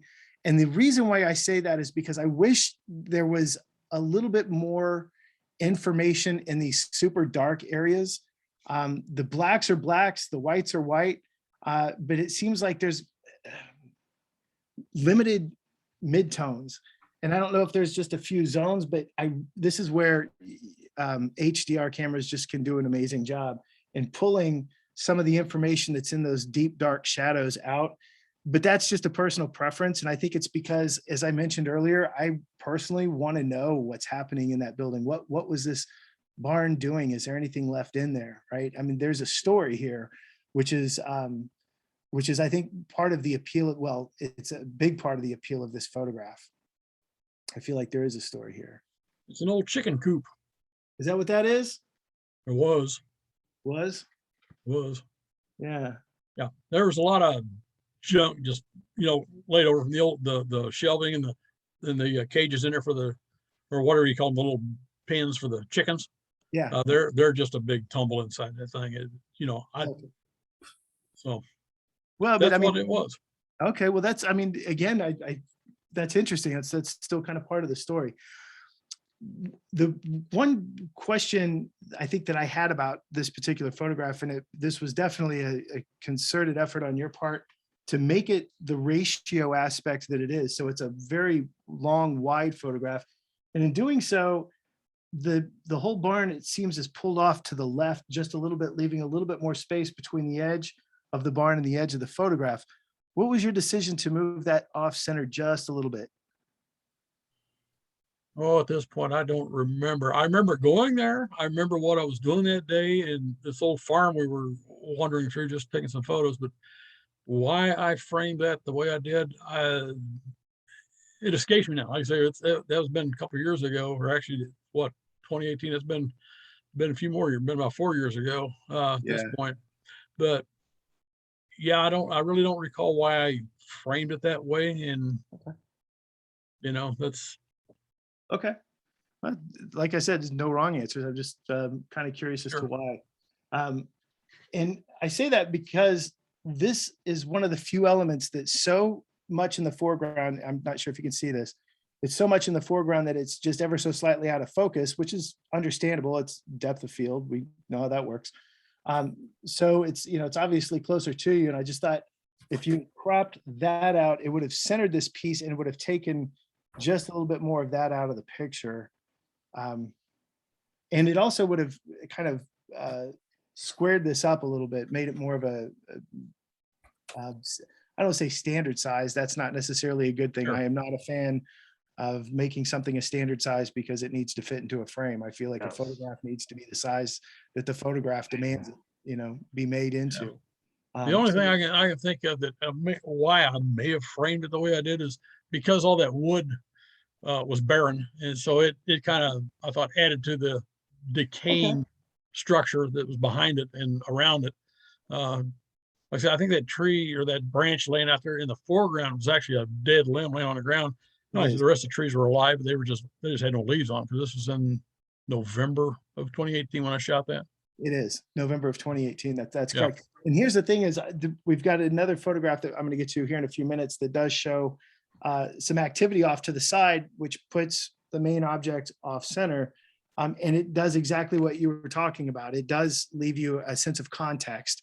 Right now, you're understanding this thing really is out in the woods. There really is a lot of barren trees around it. Gives you a sense of not only place, but time of year.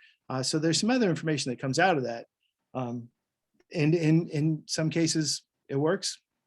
It absolutely does. All right. Let me set that down. All right. Next, this is Bill again. This is Meandering Stream. The date was 2019 that this was created. So again, this is another waterfall, series of waterfalls, and this has a slower shutter speed. We can see there's, I'm going to pull this up to the screen. You can see a kind of a soft motion blur happening right there with the white water coming over the rocks. That softness, obviously, without a whole lot of detail, indicates a much slower shutter speed. One of the things that I want you to look at, though, is that I'm going to try to get this tilted correctly. Look at those rocks on either side of the stream itself.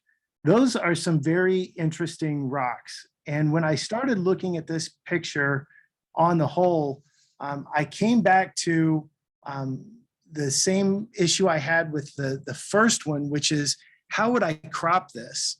And the reason why is because I really wanted to keep those rocks in the picture and make them more of a dominant force in the photograph itself, because it almost looks like they're glowing. I don't know if you can see that. Those rocks are just super interesting when you really get in there and you start looking at that. Meanwhile, and I'm going to play with my camera here just a little bit. At the very top of this, you can see there's a lot of detail in these bushes. I don't know if you can see that or not. All right. So there's a lot of detail in these bushes way up here at the top.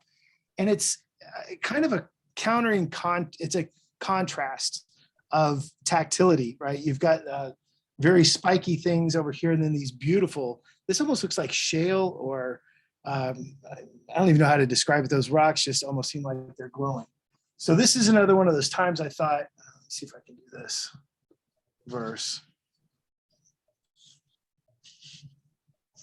That if I could pull out a little bit from the top, and I think even,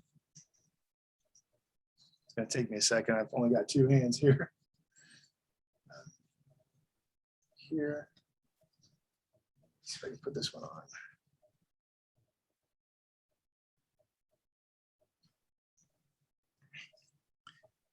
I think if I knocked it down to this, which I felt like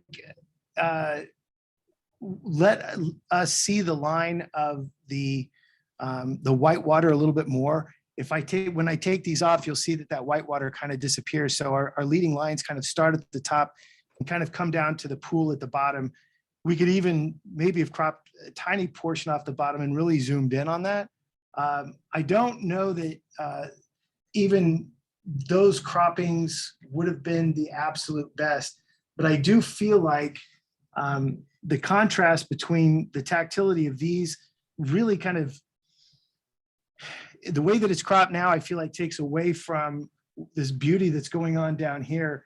And I feel like everything from here up is kind of lost information. I'm not sure I can really ascertain because of the slow shutter speed and the lack of absolute detail. There's some, but not a lot. I'm just not sure that I know exactly what I'm looking at up here. Meanwhile, I do appreciate the fact that we're seeing the lines, the water coming down from the top down to the right and then back down to the left. I think that's the movement in this, I think has been done pretty well. Again, I don't know that you can see this right now. This one has a hint of a blue tint to it, believe it or not, when I'm looking at it. So again, not exactly black and white. And I'm also wondering if there wasn't a filter or something else on top of this. And I say that because of the outline of these rocks. It looks so, these rocks just look like they're glowing so much. I'm not really sure. I've got a few questions about this particular, and this is you, Bill. Can you talk about the processing this? Well, this was taken in Hawaii. And I think those are volcanic rocks. Okay. That might be the way you see it gleam off them. And I agree with your crop. I tried various ways of cropping. It's a pretty good sized image. It is. I cropped a lot out of it, but anyway, Okay. the flow of the stream is what attracted me. Well, I wish I could figure out what that was. This little white spot up here. I mean, I know that it's got to be the water, but and it looks like there's rocks in the water. Yeah. But the detail is just not there for me to be able to get in there and kind of look and figure that out. That's not necessarily a bad thing. But this is one of those photographs that I feel like I want that detail. Sometimes that works for you and sometimes it doesn't. But anyway, yeah, that's also a very nice photograph. Okay, this is the conversation that I just want to open up quickly because the next three pieces we have, this is Sunlight Reflection off Kaufman Center by Gary. This was taken in 11 of 2019. This is Gary Walden. And I'm going to hold this up. So this is the Kaufman Center. Now, it's been a couple of years, actually, I think at least 2 years ago, maybe 3. I was judging a competition in Blue Springs with a wonderful photographer and artist named Ken Downs. I don't know if anybody is familiar with his work. He's become an excellent oil painter, by the way. Yeah, fantastic person. But he and we were judging a competition and we both had kind of a conflicting view on what it means to photograph the Kaufman. And what I hear a lot, and keep in mind, I'm a photographer in Kansas City and I teach photography. So I see a lot of students that, go out and will shoot things they find interesting. The Kaufman is definitely one of them. Ken's view was that, oh, but it's the Kaufman. I've seen the Kaufman, But then again, one of Ken's favorite photographs in that same show was a piece of farm equipment that was sitting next to an old tree in the middle of a field that was rusting. And I thought to myself, I think I've seen this too, though. So the question becomes, Kaufman is such a beautiful building, right?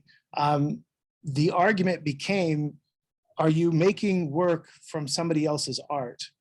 And my debate with that is no, I think people are using these types of installations, these beautiful buildings to discover their own artistic eye, to try to find, it's going to these places and finding where these lines lead. And how your perspective, every time you take a few steps, changes. The way the building looks, the angles of those lines change. So we got into a bit of a debate about, is this building now Kansas City's new muse, right? And to some degree, I suppose it is. This particular photograph of the Kaufman is absolutely beautiful. There are so many wonderful things happening here. One of the things that I really appreciate about this is the fact that it's so level. There's a line of the grass that is going right across the bottom of this that is just, it's as level as it gets. Gary spent some time getting his angles right, or spent some time in post cropping it to make absolutely sure that that this was level and that it looked good. The composition, you've got your two primary elements here, which we know of, but I like the way that it's centered. I like the way this comes off the frame to the right and yet has just a little bit of extra room right here. I thought that was an excellent choice. And the print is also pretty darn good. There's a lot of great darks and gradations that go all the way up to your whitest whites. So I think the overall tonal range is great. If you look at this in real person though, this photograph is just a hint green. So in those gray midtones, it's got just a hint of green in it. All right. So this is our next piece. This is Bill. Kaufman Center Detail from January of 2020. I'm going to pull this back. I think I've got it to where you can see without any glare. This is also another amazing photograph of the Kaufman, and I'll tell you why I particularly like this photograph, and it's because of the way that the light is hitting these individual squares. When you really get up tight in on this, you can see a couple of things. One is some, I would say it's imperfection in the craftsmanship of the building. You can actually see some small little warping that's happening in the metal itself. But the way that the metal is laid out in the grid, the lines, this almost looks like it could be you know, from some aspect, a computer generated piece of art. And of course it's not. You know, the grass at the very bottom, I think, was an excellent touch. And of course the lines that are leading up this way and across, I thought this was an excellent angle to take a look at the Kaufman.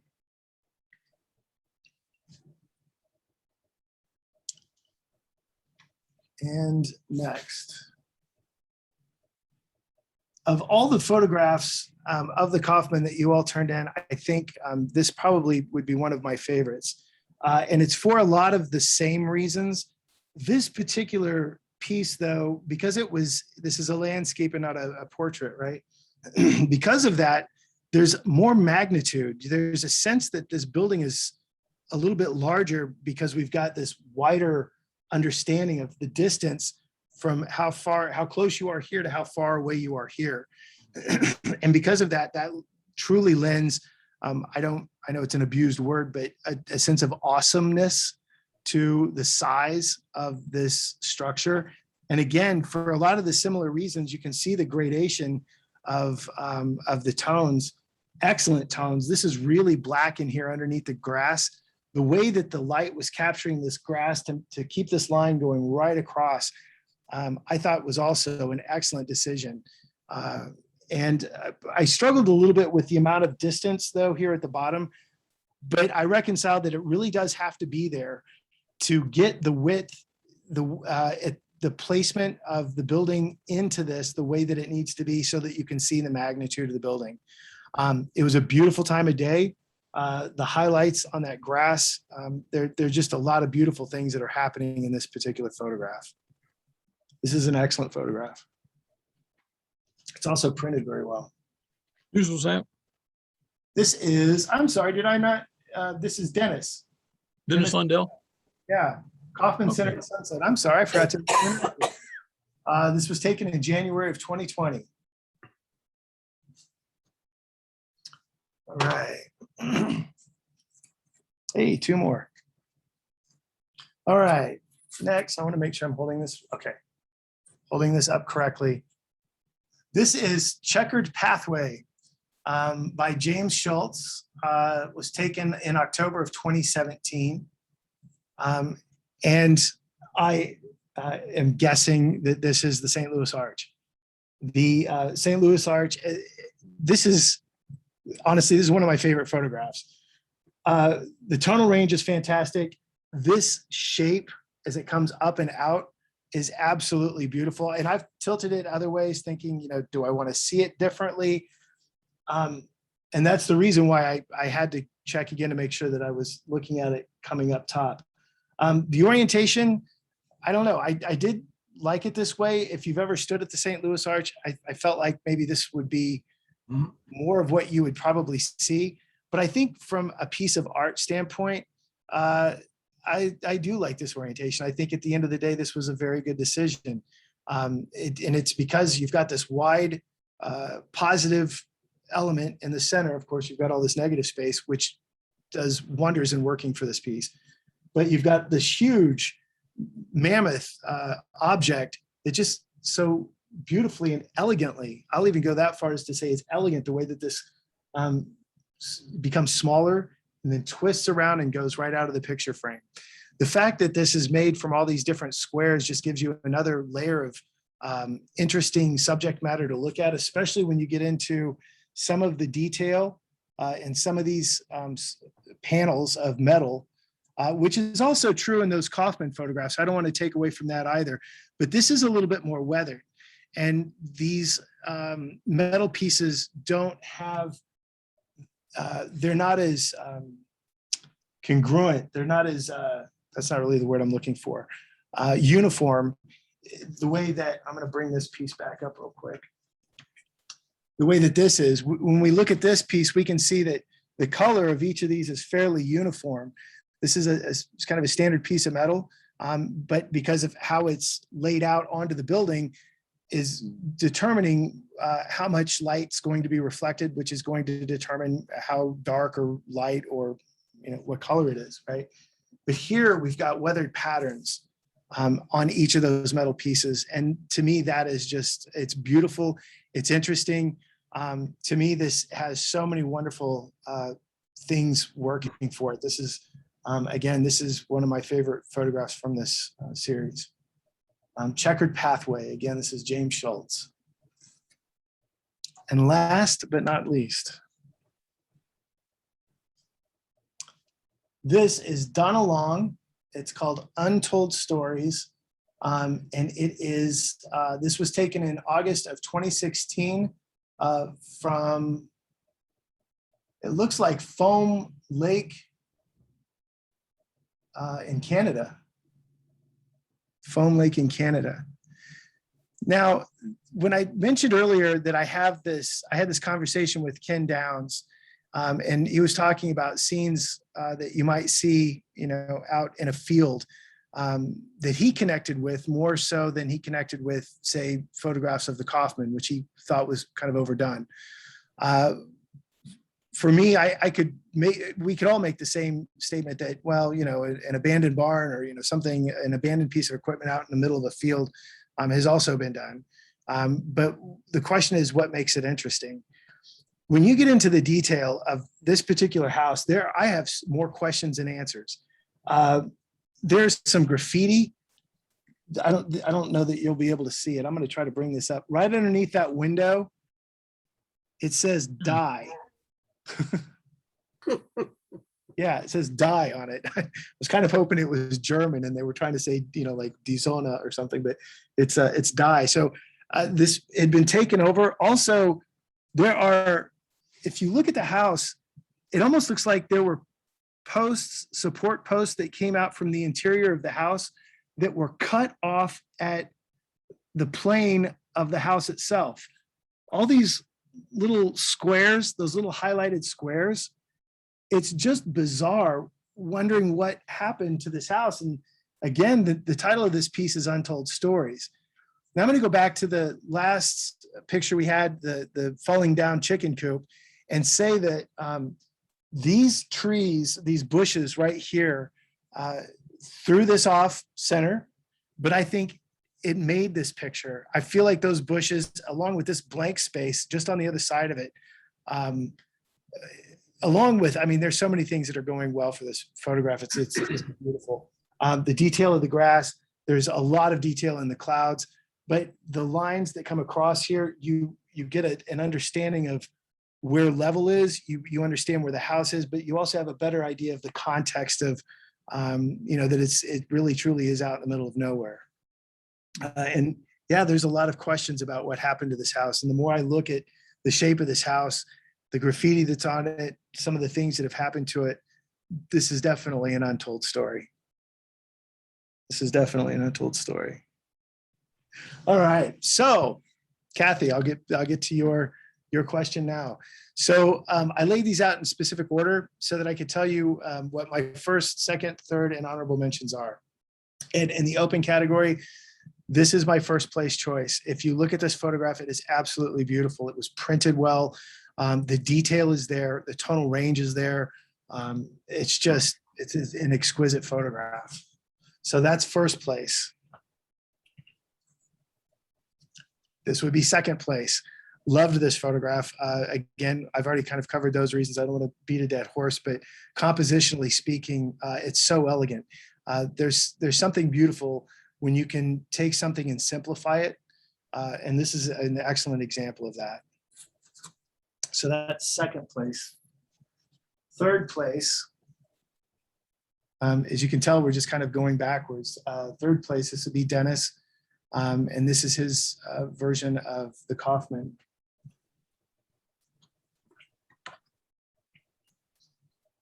And this would be the honorable mention from the same category. And this would be Bill.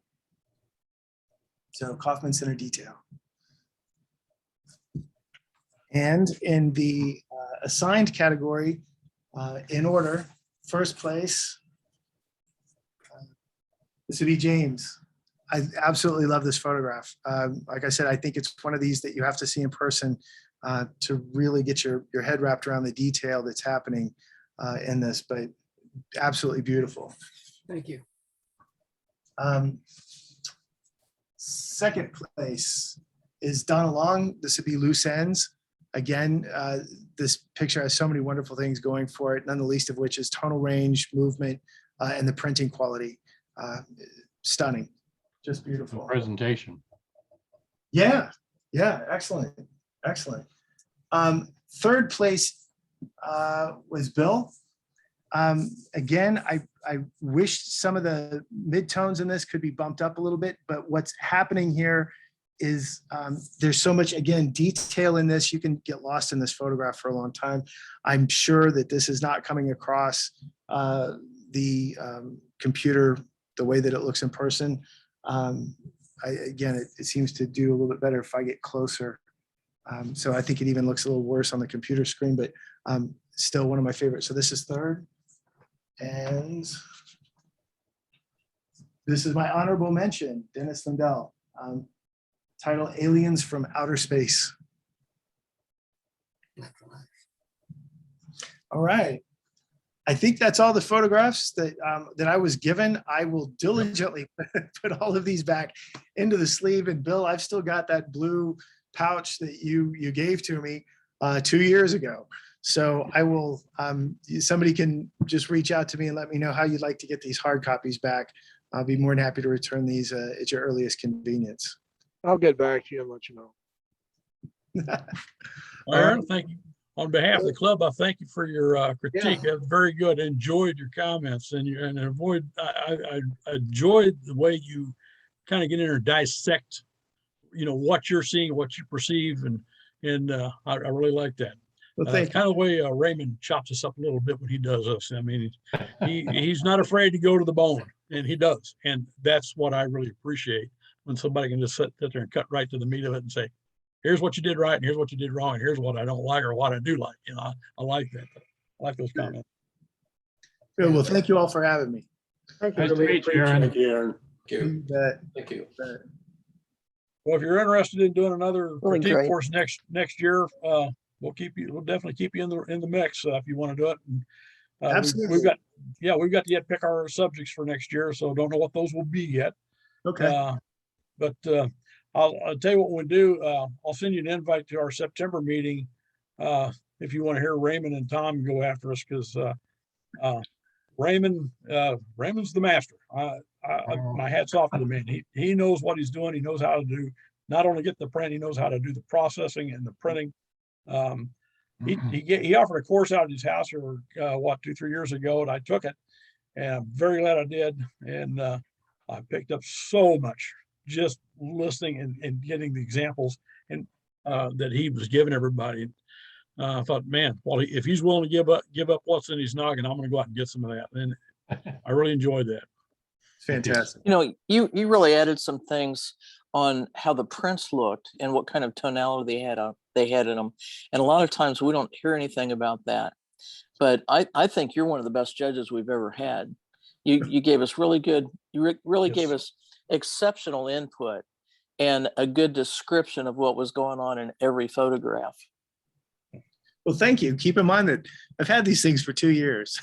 I'm kidding. No, I love what I do. I mean, I have been asked to judge a few competitions, and it's one of my favorite things.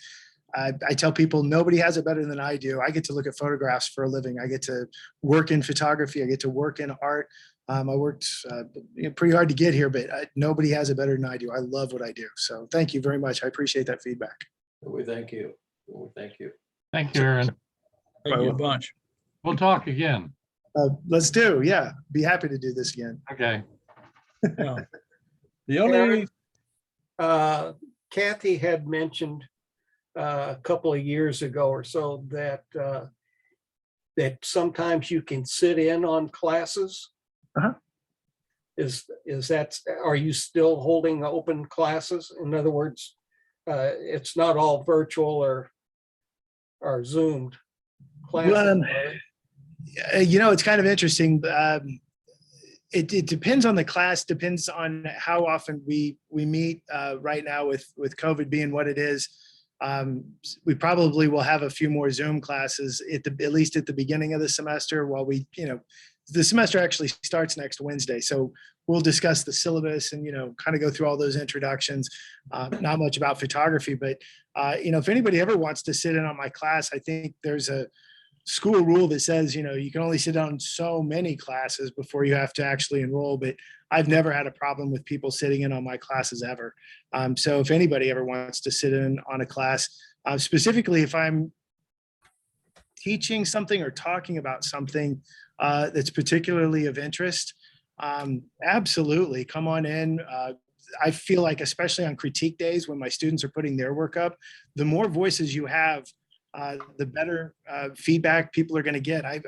Kathy will back me up on this. I tell my students, of all the things that they'll get out of my class, nothing is going to be more important than critiques. And it's not until, and I appreciate the fact that you all are doing this, because I can tell you, artists are often hermetic. They're just little hermits that go into their studio and they make their work, and then they don't get out and they don't get feedback. And it's hard to grow as an artist and to see what you're missing if you don't have somebody else's eyes looking at that and you're not getting that feedback. So the more people, the merrier when it comes to critique. So anybody's always invited to come for a critique. But yeah, if I'm teaching something specific that you want to come see, you bet. Just shoot me an email and I'll let you know what I'm doing. Your critiques have been just unbelievable. Thank you. Thank you.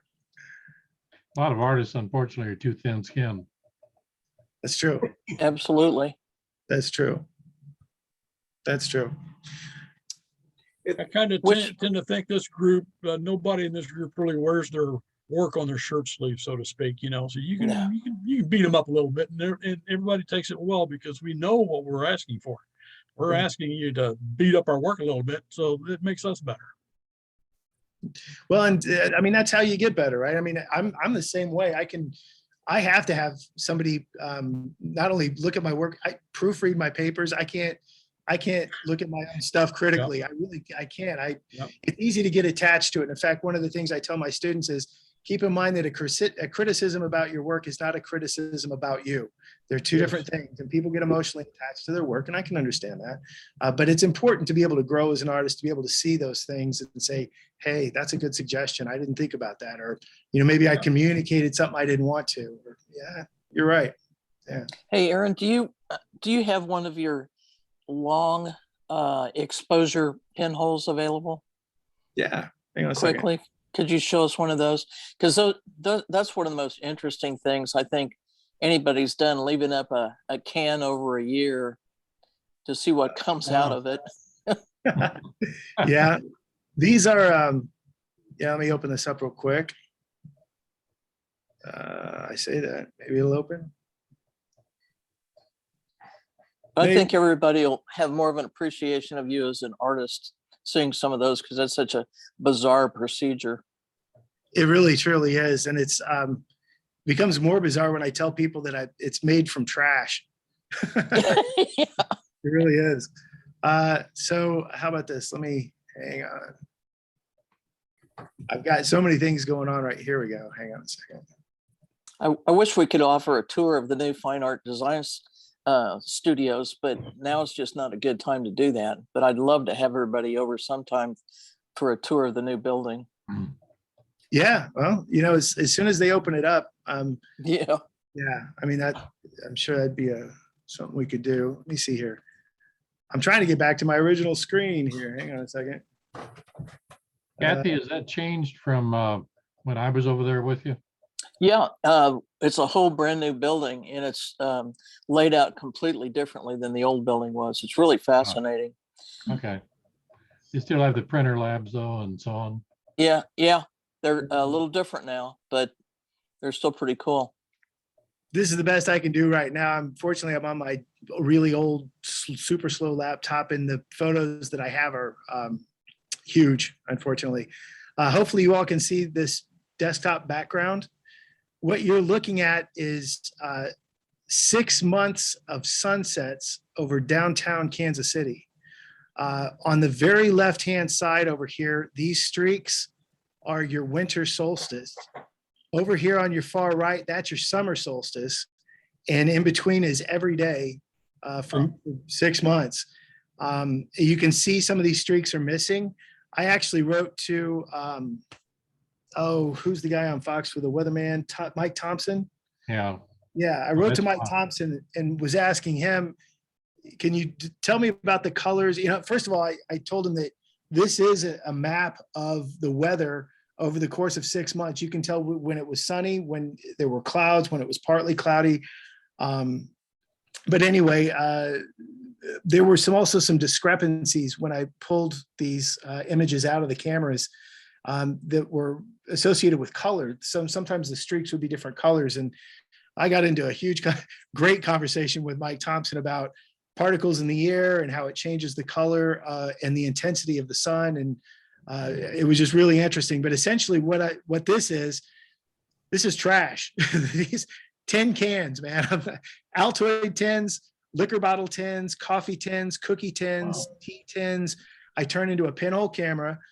Because I teach darkroom photography, I have a slew of students every year that give me the paper at the end of the year that they didn't use, the darkroom paper that goes through the baths, right? It doesn't have a very high ASA or ISO rating. It's not like sensitive like film is, right?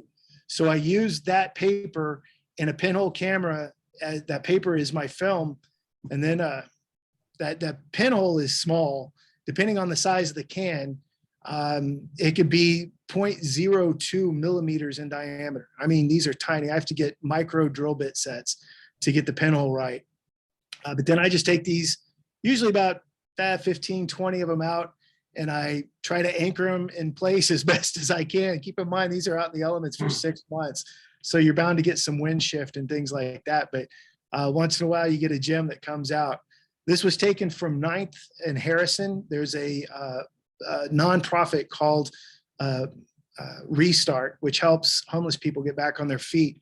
And I was talking to the executive director, told her what I was wanting to do, and she gave me access to their rooftop. And so I went up and I took a whole bunch of these sunsets over Kansas City, but you're looking at 6 months of sunsets over downtown. Wow. So this is the kind of bizarre stuff that I do. Like I said, I've got a lot of alternative process photography that I'm doing. I'm working on some cyanotypes right now that I don't know if anybody's familiar with Gustav Klimt, the painter from about 100 years ago, a little bit more than. Yep. So I'm working on a series of what's going to be a combination of photography and painting. So I'm working on that now, but I've got a bunch of 2 or 3 different bodies of work that I'm working on at any given time. And this was one of them. And this was one of my favorites. And every once in a while, I still find a new place to put in these cameras and I'll just go do it. So Cool. thank you. So you're mixing in gold with those? You know, it wouldn't be a Gustav Klimt, right? It wouldn't be eclipse without it. That's right. That's right. I'd like to promote your website too. I was looking at, I really like your synergy projects that you've got on your website. I love light and projection and stuff like that. And that synergy projects that you did looks very fascinating to see. I'd like to see it in person if it's up somewhere.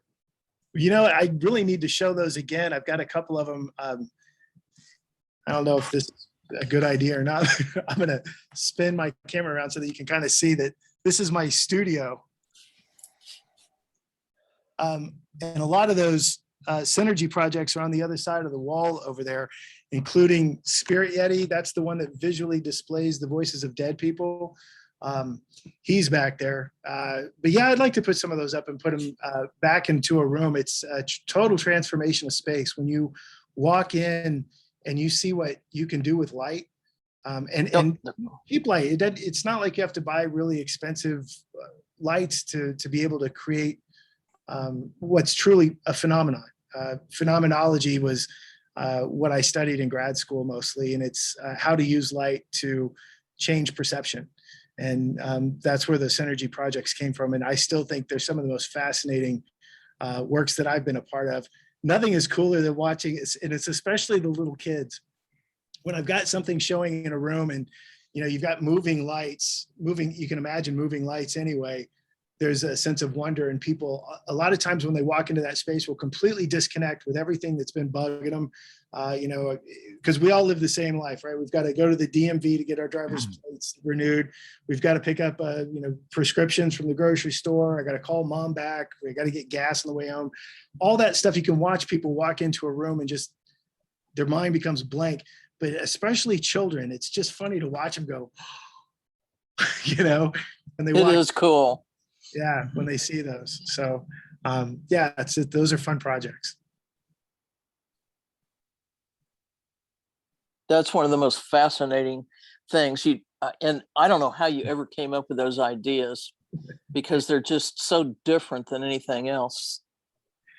You know, well, thank you very much. I'll be honest, it started off as an attempt at giving the public a mental health break. Really, it's like I said, when you can get somebody to just forget their worries for a few minutes and completely reconnect with the act of observation. That's what's happening. People walk into a room, their mind goes blank, and they're just looking and they're trying to figure out things, and it's experiential. So, I mean, it can hit you on a visceral level too. But yeah, I looked at that really as like I said, more of a mental health break, you know, for people. But then that guided me down the road of studying perceptual psychology and understanding how, when we human beings look at something, how we can figure out the multiple layers from the second those photons vibrate the rods and cones in our eyes, the optic nerves goes up to our brain, our image starts to put shapes together, colors together, and then we start to assign ideas with what we're looking at, and we put words with that. So there's this multiple layer process of breaking down how we recognize what we see, and that perpetuated those projects. Sounds really interesting. I'd like to see that. Well, thanks. Hopefully I'll have another exhibition sometime. I just gotta hopefully get through COVID and we can make room for it. Yeah. How far backed up are you on exhibition spaces that you were talking about earlier? Not hardly at all. And I'll tell you why.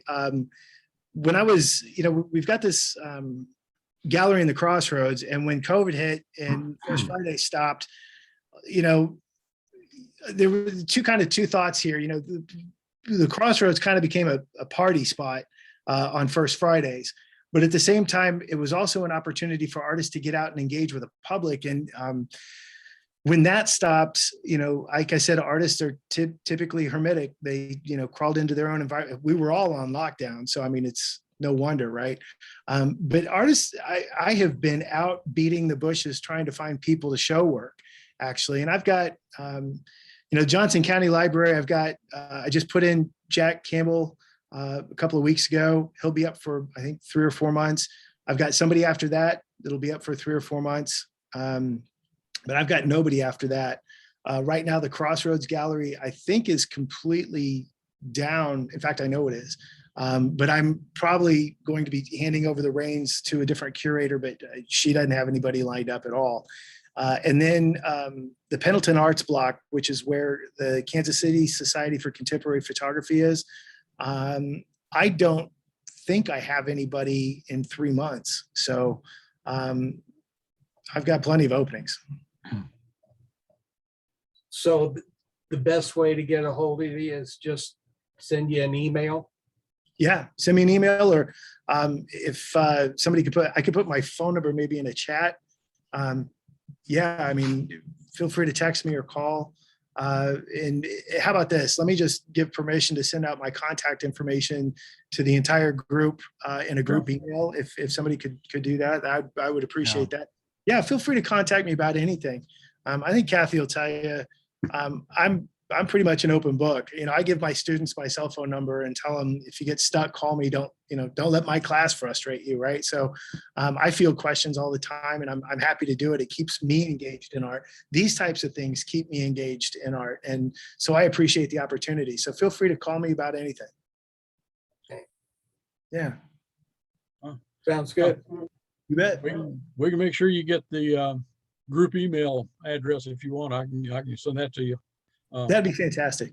Yeah, I can send that to you here this evening. And you Okay. can, send out your information. And yeah, I'm sure you might pick up a couple of folks in this group that would be ready to exhibit down there at some point. You bet. I'd be happy to have you. Well, gentlemen, it's been great. You know, Aaron, we really appreciate it. It was really enjoyable to listen to everything you had to say. Well, thank you. Thank you. It was a great experience for me as well. Good. Yeah. I've only got one or two other little things here, one more thing. That's it. Our next meeting will be February 9th, and the assigned subject is circles. And Jim Mathis will be judging that entry. He's judged for us before.